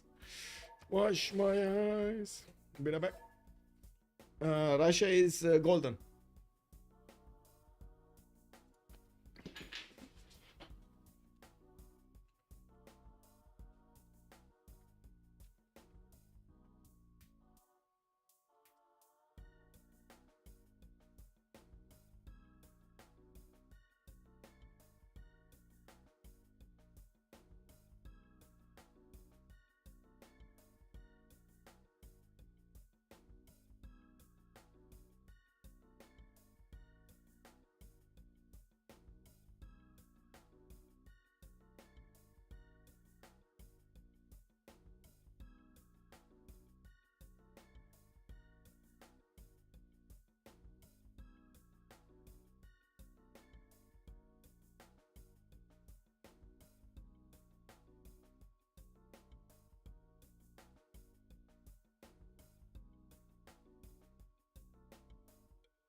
Oh, there's also a break after Congress? I see. Okay, let me put up the break thing on the screen. Let's put it for 5 minutes. So everybody knows. Everybody knows. Countdown. There we go. Third golden is very hard to get. He lost 50 from free inquiry. Was okay. Rage didn't get golden even though he built so many wonders. Yeah. Wait, how is Rome science still 316? Didn't he lose his free inquiry? He did lose his free inquiry, and he's still 316. I would say cards probably. He did manage to get Forbidden City, so he had an extra card, the policy slot to use, and I'm pretty sure he's using rationalism with the double district card, double campus card. right now. He could couple them in with extra amenities. I'm actually not sure what kind of specializing card he got of the first kind, but usually the players do go for the amenities one, the Republican Legacy.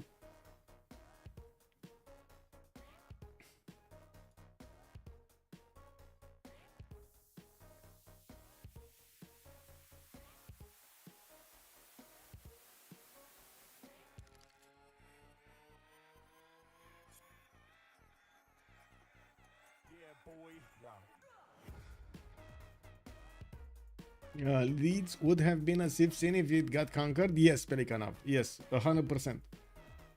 Putting a city in the front, in the face of Hungarian levy troops like that. Come on, man. There's just no common sense these days. We got Mausoleum in Rome here coming up next turn. Funny that he's getting Mausoleum after he got all of the engineers.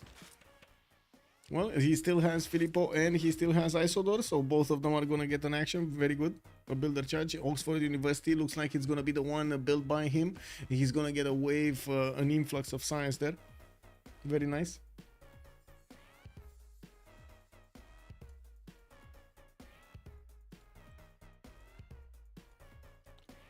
Okay, give me a second to get some water.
Oh wow, they're still not back then?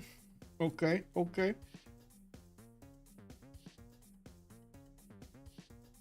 What's happening on the map?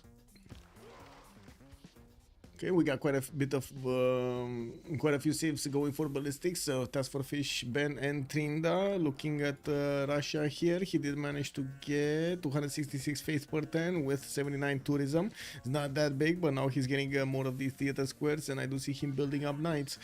We did have him with the Cossacks moving east, and that's going to force Ottomans to start to get the military towards the southeast. That's not going to be ideal for him, especially since he will need later on to prepare against the north also. Kiber's economy can take it, and his production capability is good, but he still is very how to say, very much lower than Rome here. 519 points on Rome, 313 on Kiber. That's such a big difference. We got Cavs coming around from Mongolia. I do see James of St. George's did manage to get the walls in Aquilea. Now he's moving to the other cities to the west side. Coal power plants also coming around from range for more production capabilities, and he did manage to couple his economy with Hungary on the east side, helping out Hungary, getting some yields there from the traders. Not bad. Need to click on buttons. Free sim untouched while the entire map is a war zone. Yeah. Rage is gonna rage. What can I say? Rage is gonna rage in the next part of the game. Unless they concede. And this is, I was thinking about this while I was going to get water. This is unbelievably hard for Team 250 to come back through, but they're trying to do it. And this is something that, oh my God, it really needs to be respected. JJJ getting over there the defense up against his opponent, only let him take one of his cities out, and that's it. We did have StrokeZ getting pillaged in most of his territory, and he's coming back up. He's getting all of his army to push back Mongolia. He did manage to defend even the non-freshwater city of Leeds, Pikachu, using a 4-3 banana tile. White boy Arvid, good evening sir and welcome. Wait, it's midsummer? We actually got to midsummer? Isn't it early summer? Because it's like mid-June, right? And this is, if I remember correctly, somebody told me, wasn't it my mom that told me that it's like the longest day of the year today? It's the solstice, yeah, it's the longest day of the year, right? The actual, like, light day. Yeah, midsummer because it's the long... I see. Got it. I see. Okay, makes sense.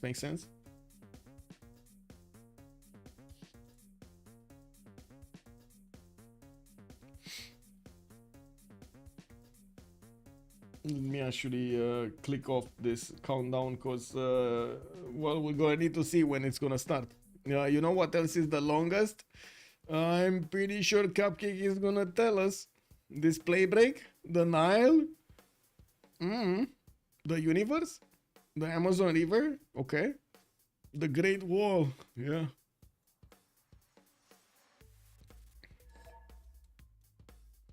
Okay, we got a team plus from COC, just waiting for the unpause. Ben is the one waiting probably for the team plus from Team 250, and there we go, that's it.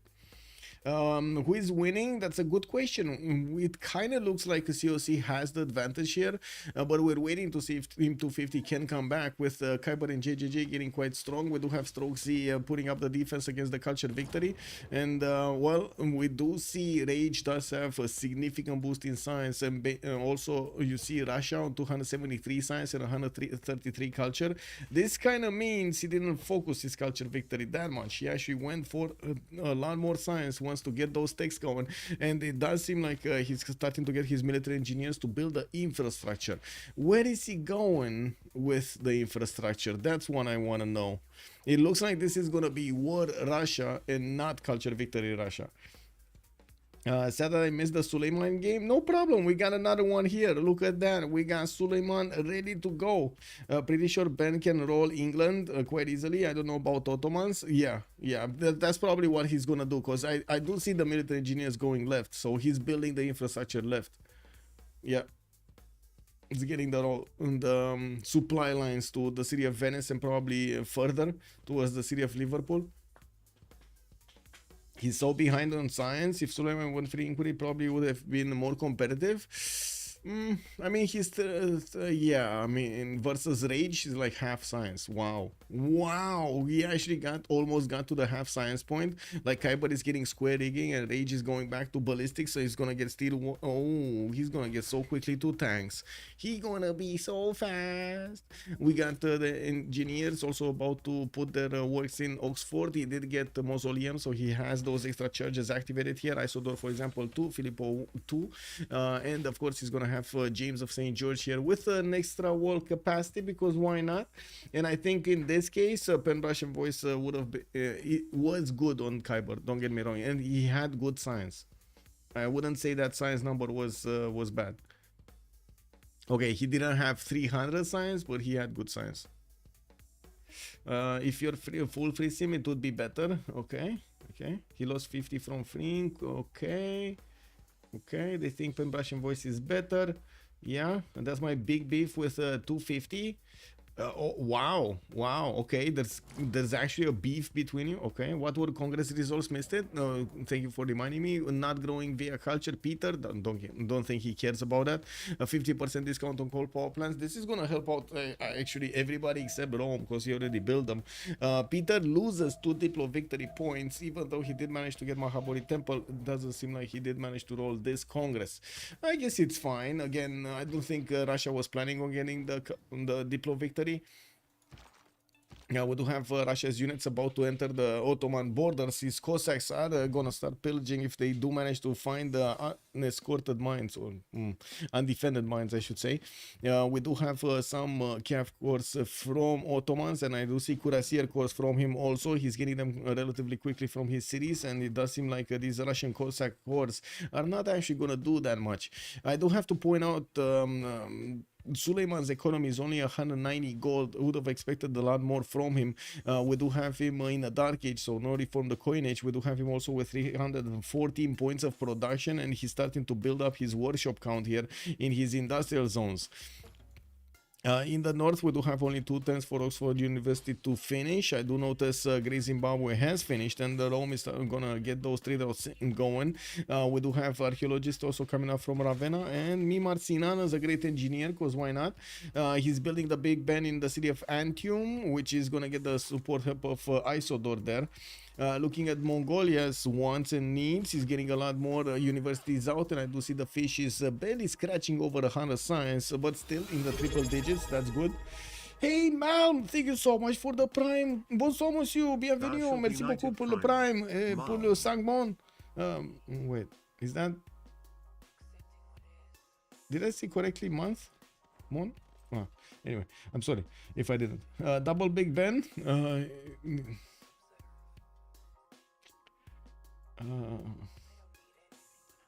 Check W, man. the double Big Ben, yeah. Entertainment complex coming out here from Shikersfervar. A few more amenities going in there. It does seem like the Hungarian troops have not managed to punch through the defenses of Aztec here. It was a good try though, and it did force Aztec to get to focus more on his defense on the northwest than actually doing other stuff in his territory. It does seem like his territory is still gonna be left open, wide open, but there's no problem. The Russian Cossacks just didn't have the patience of going around, and they're just gonna try to go towards the city of Shivas and do something. We do have them managing to do damage against 1 cav, but I think there's gonna be enough units here to counter this attack and manage to actually take out the Russian Cossacks. We do need to see if there's gonna be some form of, okay, enough damage has been done that he gets experience and he gets to promote it, get some heal back, move around, switcheroo, and do something like that. Even though it does seem like Russia is going to need to get actually a stronger army if he actually wants to do something.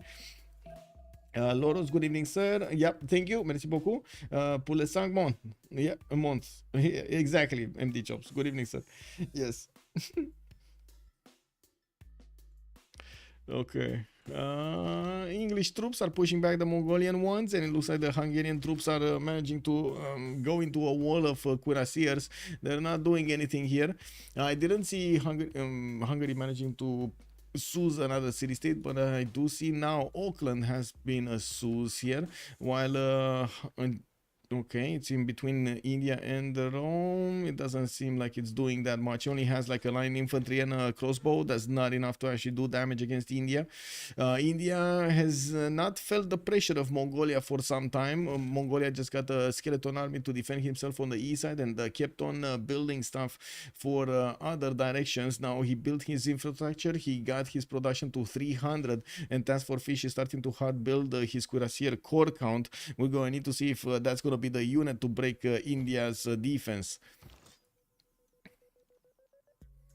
Okay, Russia is still holding strong, building up cuirassier count. It looks like it's gonna be tanks.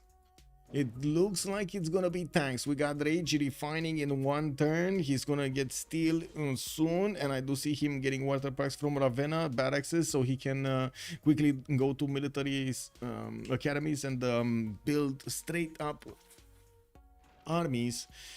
Let me actually take a look at the tech count here. Urbanization coming up in 6. Not bad, not bad. He gets to tanks pretty soon. Yes, exactly. He gets to tanks very soon, actually. Even Fish is gonna get to tanks pretty soon. He's rifling in 1 turn, and if everything is boosted for him, it should be fine. Chancery is coming up from Delta, more military academies here.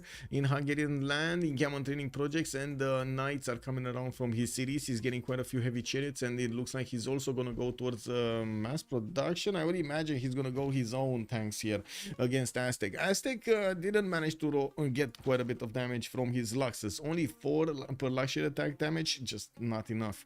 It does seem like Aztec GGG is gonna need to do something more, so he can actually get the damage going. It's very sad that he could not get a city on the eastern continent, on the green one, to get the better amenities here, or the more amenities here. Okay, in the south he's getting pillaged, not that much damage done. He managed to fend off attacks here, nothing's happening. Ottomans is continuing to build these cuirassiers, and I do have to point out Rome from the north did not get new units out, but he does have a skeleton army to fend off attacks, has quite a few coal power plants getting built, so he's also gonna get that bonus going. You are talking about fish? Oh, I see. Okay, we're talking about the fish. Yeah, I see. This feels like such a bad map for Aztec. I read somewhere it's only 3% Luxus compared to most other maps being 7%. Wait, is it? And that's setting on a standard or the abundant resources? I'm not sure of that ratio though. I'm a bit... Honestly, I gotta admit I'm skeptical about the ratio. I don't think it's that big of a difference. I think BBM, yeah, I think BBM fixes that. But he gets the bonus for 6 cities instead of 4. Zulun, good evening sir and welcome. The bonus for what? Oh, you mean Montezuma, because he gets the further away amenities? Sure, okay. Sure. We're not really talking about that bonus. We're more talking about the bonus of Aztec for luxury attack bonus. If he would have had more luxuries, he would have done, well, different luxuries, he would have done more damage. It's not for the amenities, it's for the +1 combat strength. Exactly, Genghis Khan is pointing it out. I do see there is a religion spamming here. That's Ottomans religion, right? That's Islam? Yeah, I think so. Yeah, that's Ottomans. And he did manage to get stewardship. Just like the last time, he's going for that science from the campus and gold from the commercials. And, well, on the other one, I see Russia did get the Holy Order for the missionaries and apostles are 25% cheaper to produce. That's interesting that he got that one. Yeah, we do have him finishing up with railroad technology, and he's starting to use the military engineers to build the railroad towards the west side, getting his units towards that. There also cuirassiers and knight corps are being deployed towards the city of Venice's border, so they can upgrade into tanks when he's gonna get the technology. Refining in 2 turns. Rage is going for chemistry in 2 turns. Looks like he's gonna pop the labs before he's gonna get steel, and that definitely makes sense. He's gonna also upgrade a few more coal points, coal tiles here, very nice, and gonna get Big Ben. Yeah, he gonna get Big Ben. 2 turns, gonna double the gold. Do they have a lot of gold? He's on 833. It's still good. It's still a lot of gold, and I'm pretty sure they're making a decent amount. 226 on Tryndaehre, 158 on Rage. We got Ben on 84. Ben on 84 is gonna be a problem though, especially when he's gonna get to tanks. He needs to fix it somehow. Anyway, let me take a look at the Rage. Natural philosophy, rationalism, trade, and liberalism. He's using the Republican legacy for the extra amenity in each city. And of course, he has the housing in there. And Wieselbanken does definitely make sense. What do we have on Ben? Republican trade, natural. He doesn't have a slot for rationalism, chivalry, and retinues, so he could get some more gold from the -1 card when he's gonna get that going, but I don't think he's gonna want that. I mean, I'm pretty sure he's gonna want to get another commercial than do that, or 2 more commercials than do that. Aztec has industrialized. His production is good. Yeah, his production was pretty good well before. He was kind of like double the points of production of Tryndaehre, and it looks like he kept up quite a bit. 561 points of production on GGG versus Tryndaehre's 230. Oof, And this was a rough spawn for Aztec, a very rough spawn for Aztec. I gotta give them to credit because I thought they were going to CC at 1060, but held on. Yeah. They're reading the game over here. But if they read the game, I'm pretty sure they know tanks are coming and they're gonna need to stop them. And that's the question mark, right? How are they gonna stop the tanks? And can they stop the tanks when they're coming out? I DM'd you on Discord. What I found is that correct. Give me a second.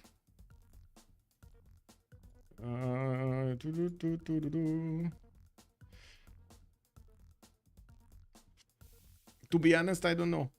I don't know if we like you gave me this, but I don't know them by heart. First of all, I'm pretty sure I'm gonna need to ask somebody from BBG server. Is there somebody like anybody from BBG server here in the chat? Give me a second. There was a chat somewhere, but I don't know if I can find it right now. There was a chat at some point that was putting those. I remember seeing the same thing. I remember seeing the spreadsheet, but you can imagine I have not memorized them. Hell no. Rage 288 cents without cards. Yeah, well, now he jumped up to 413. I think that's a statement. It's from CPL Discord, one of the forum post thingies. Okay, so that should be correct then. Okay, give me a second to find the post. I think I should be able to find the post. You went into the help of advice, working natural wonders, standard instructive game to watch. Okay, how to okay, feasible. Okay, not that.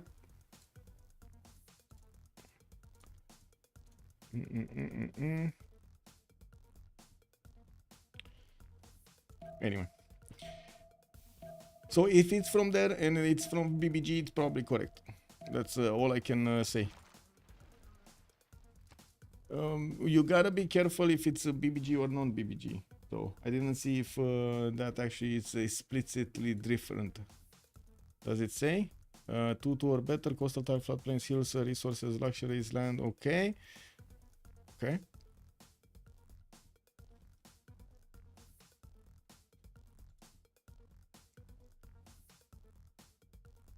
Wow, my game crashed. I was tabbing in and out and I think my game crashed. Lol. Just randomly crashed like this.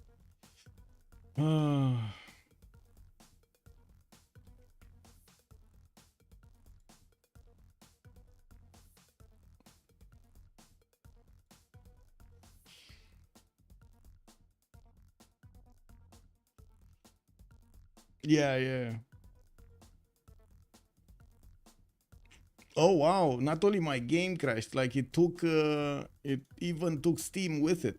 Lol. I had to relog into Steam. Kick W, man.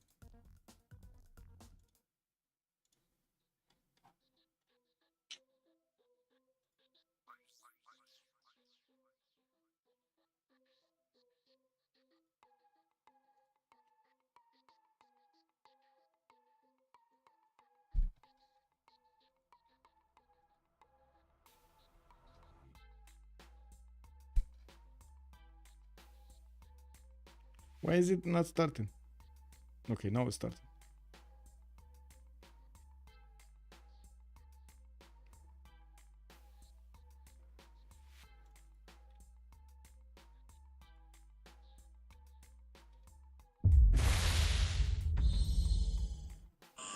Not sure how Romanian internet. I don't think it's the internet. No, I don't. I really don't think it's the internet. Pretty sure it's not the internet actually. It's either me because I'm restreaming. I'm restreaming for Kacheka, and might be like an error for the driver picking up the encoder because I'm encoding for OBS on two sides, like differently for YouTube and for this, and also for Discord. It might be a bit too much. I don't know. I hope not. That's why I got this PC. Anyway. Getting back in.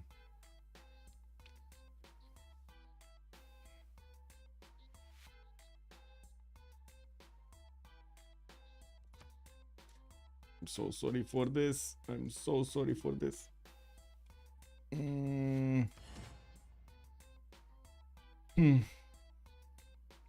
Has spectator lag ever ruined the game for the players?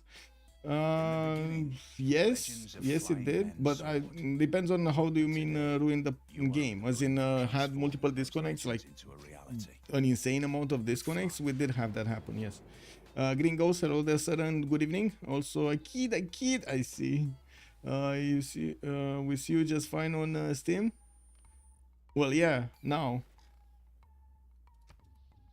But I think Steam takes a while, right, to update. Yeah.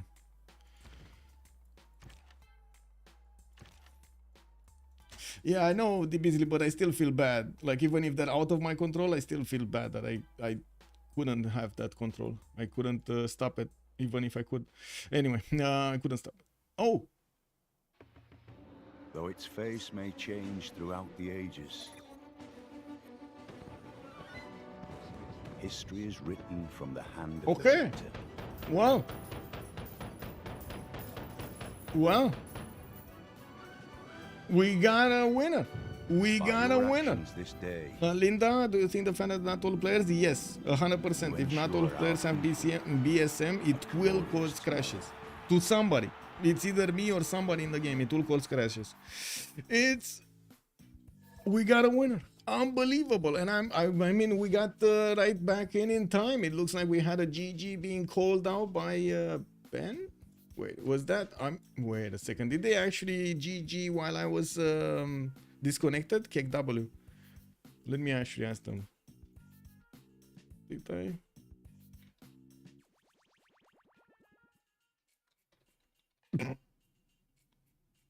What? I see Ben is the one. Oh my god. Kick W, man.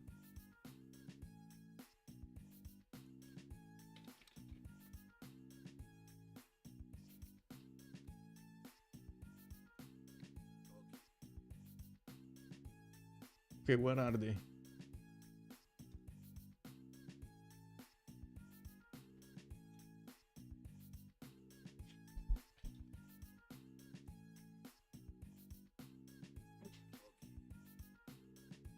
Oh, I see. So, anyway.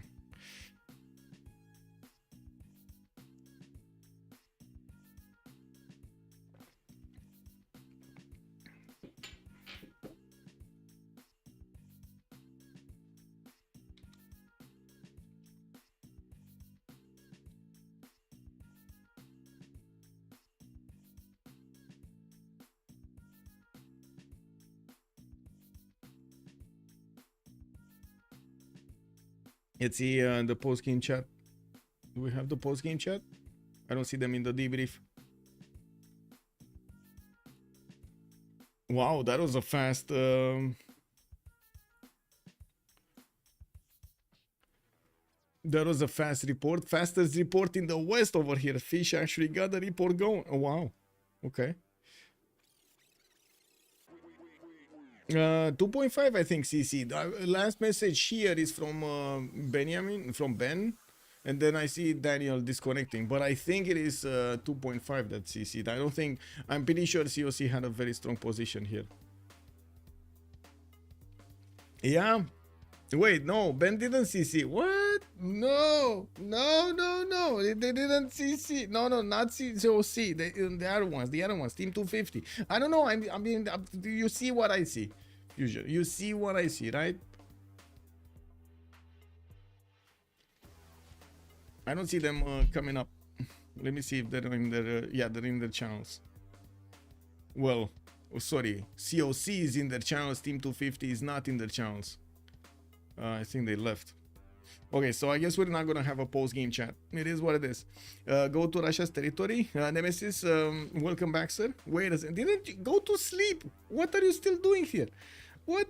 You have exam. Get going. What do you mean? Rage was getting planes. No way. COC CC'd. I don't think so. Yeah, I'm pretty sure they didn't CC.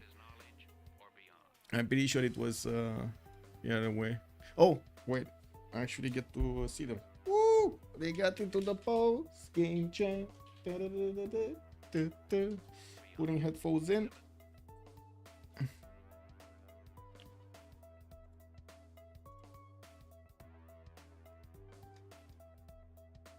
just on turn, I don't know, 92 maybe, something like this. It's pretty good. GG. GG. GG, well played. Dude, Kiber, the traders are like so stupid. Why are they going through the fucking cliff? GG guys. GG then. GG. Great. Oh my god, they're still going through. They're still going. Yeah. You know How what I many did? traders are still coming there? Because it's No, farming. only phase. to the rest Wait. coming to other cities. Brilliant, yeah. But still. No, they're a new naval, but they're coming from new city. Guys, I double chopped into audience and then I realized there is a problem. Really. Yeah, I double chopped into audience and then city parks. Like, dude, what the fuck, man? Oh. Dude, I That's- fucked up. I saw the Yes. park, man. I saw the park. Yeah. I was like, what is he cooking? Dude, I mean, I think Park and Chandra is fine if you go Warlords, but on audience Yes, it's yes. Turbo says. that's what I wanted to do, but I literally put one turn into audience and then on rollover I chopped and then I realized that I actually chopped the wrong building. Like, how stupid is that, dude? Like, Yeah, what? that's- After that, I complete tilt. Like, just Yeah. tilted out of the I game. think you could have definitely derailed me a little bit if you sent like 4 courses or something. I But was there is on- no way. No, I did. I had no military. I was just sitting with. I had like 1 horse and 1 legion and 1 archer. Then I have to hard build. I have to hard build fucking pikeman because this dog south of Yeah. me is like what 100 science or whatever the fuck, you know? Yeah. 1000 military, so like, I just can't. Wait, I can't then do it. 1.7. You got lucky Yeah, he yeah, didn't like- push you with Cossacks. I don't think he would want to push into defender and stuff. That would be kind of funny, but if he wants to, he could. He tried to poke around Ottomans. No, that was correct. That was correct. But I also cannot disrespect. Like I have to make units. That's Yeah, why the game is yeah, completely of course. slow. I mean, yeah, that's the problem for you. Like, I'm freezing and you have 0 people being able to freeze them, so I can just be. I'm 1 turning labs in all my cities now. I have labs in every single city. I in 2 understand. turns. Also, what happened in Eleanor should not have happened. But Yes. Yeah, the villages were And plus insane. 12 for that, quite a while there. That basically takes out Oh one guy out my of the game, God. which is Plus Just 12 horses, horses, they're just devastating, horses. yeah. yeah. So 12 intel and guys, who's printing? Guys, who's printing? Yeah. I guess you upgraded those to unicorns. Were you Anyway. ever thinking to take out that city with Petra and pyramids, or you just wanted the pillages? It's just pillages. No? Yeah. Pillages. We just can use a lot of gold. I mean, I did Big Ben like 2 times ago. We get a fuck ton of gold for that as well. Which I might have spent on some things I should not have spent it on. But Greeneries. It worked out in the end. I forgot Game, about guys. the tank upgrade. I was excited when I had 3k gold. It's all good, man. It's all good. Yeah. Well, congratulations. Thank And you. have a great evening. Yeah, You too. same. Thank you for Bye. casting. Bye-bye. Good night. Well, there we go. We heard from COC and from Team 250 about what happened there. Daniel definitely didn't like his opening here, and they didn't like that he had Mongolia next to him. We did have StrokeZ, getting punished by all of those horses from TaskForceFish. He did manage to get into his opponent's borders and pillaged so many cities. Didn't think once to take over cities, just the gold. Rip it away. Thank you so much for everything. Much appreciated for the follows, for the subscriptions, for the bits, for all of the support you have shown this channel. Thank you so much, sirs. Donations are still left open over there on my PayPal. If you want to add to the prize pool of the CWC, feel free to send a donation to the link in down below, right? There's a, yeah, there we go. There's like a big PayPal logo over there. You just click on that and it's gonna take you to the link. Thank you so much for everything, and I do hope you're also gonna click over there a thumbs up on the YouTube video. Don't remember to actually help me out with the algorithm and leave a comment down below. Anything, just leave a comment down below over there underneath the video. Have a great evening. Let's see each other in the next one. We don't know exactly the program for tomorrow, but I do know we're gonna have on Sunday the schedule for the second game between these two teams, COC and Team 250. We're still waiting for the third game from COC and Last State Company. They kind of need to finish it before the end of this week, so we got 2 more days. We're gonna need to see when they play. Have a great evening, everybody, and see you next time. Bye bye.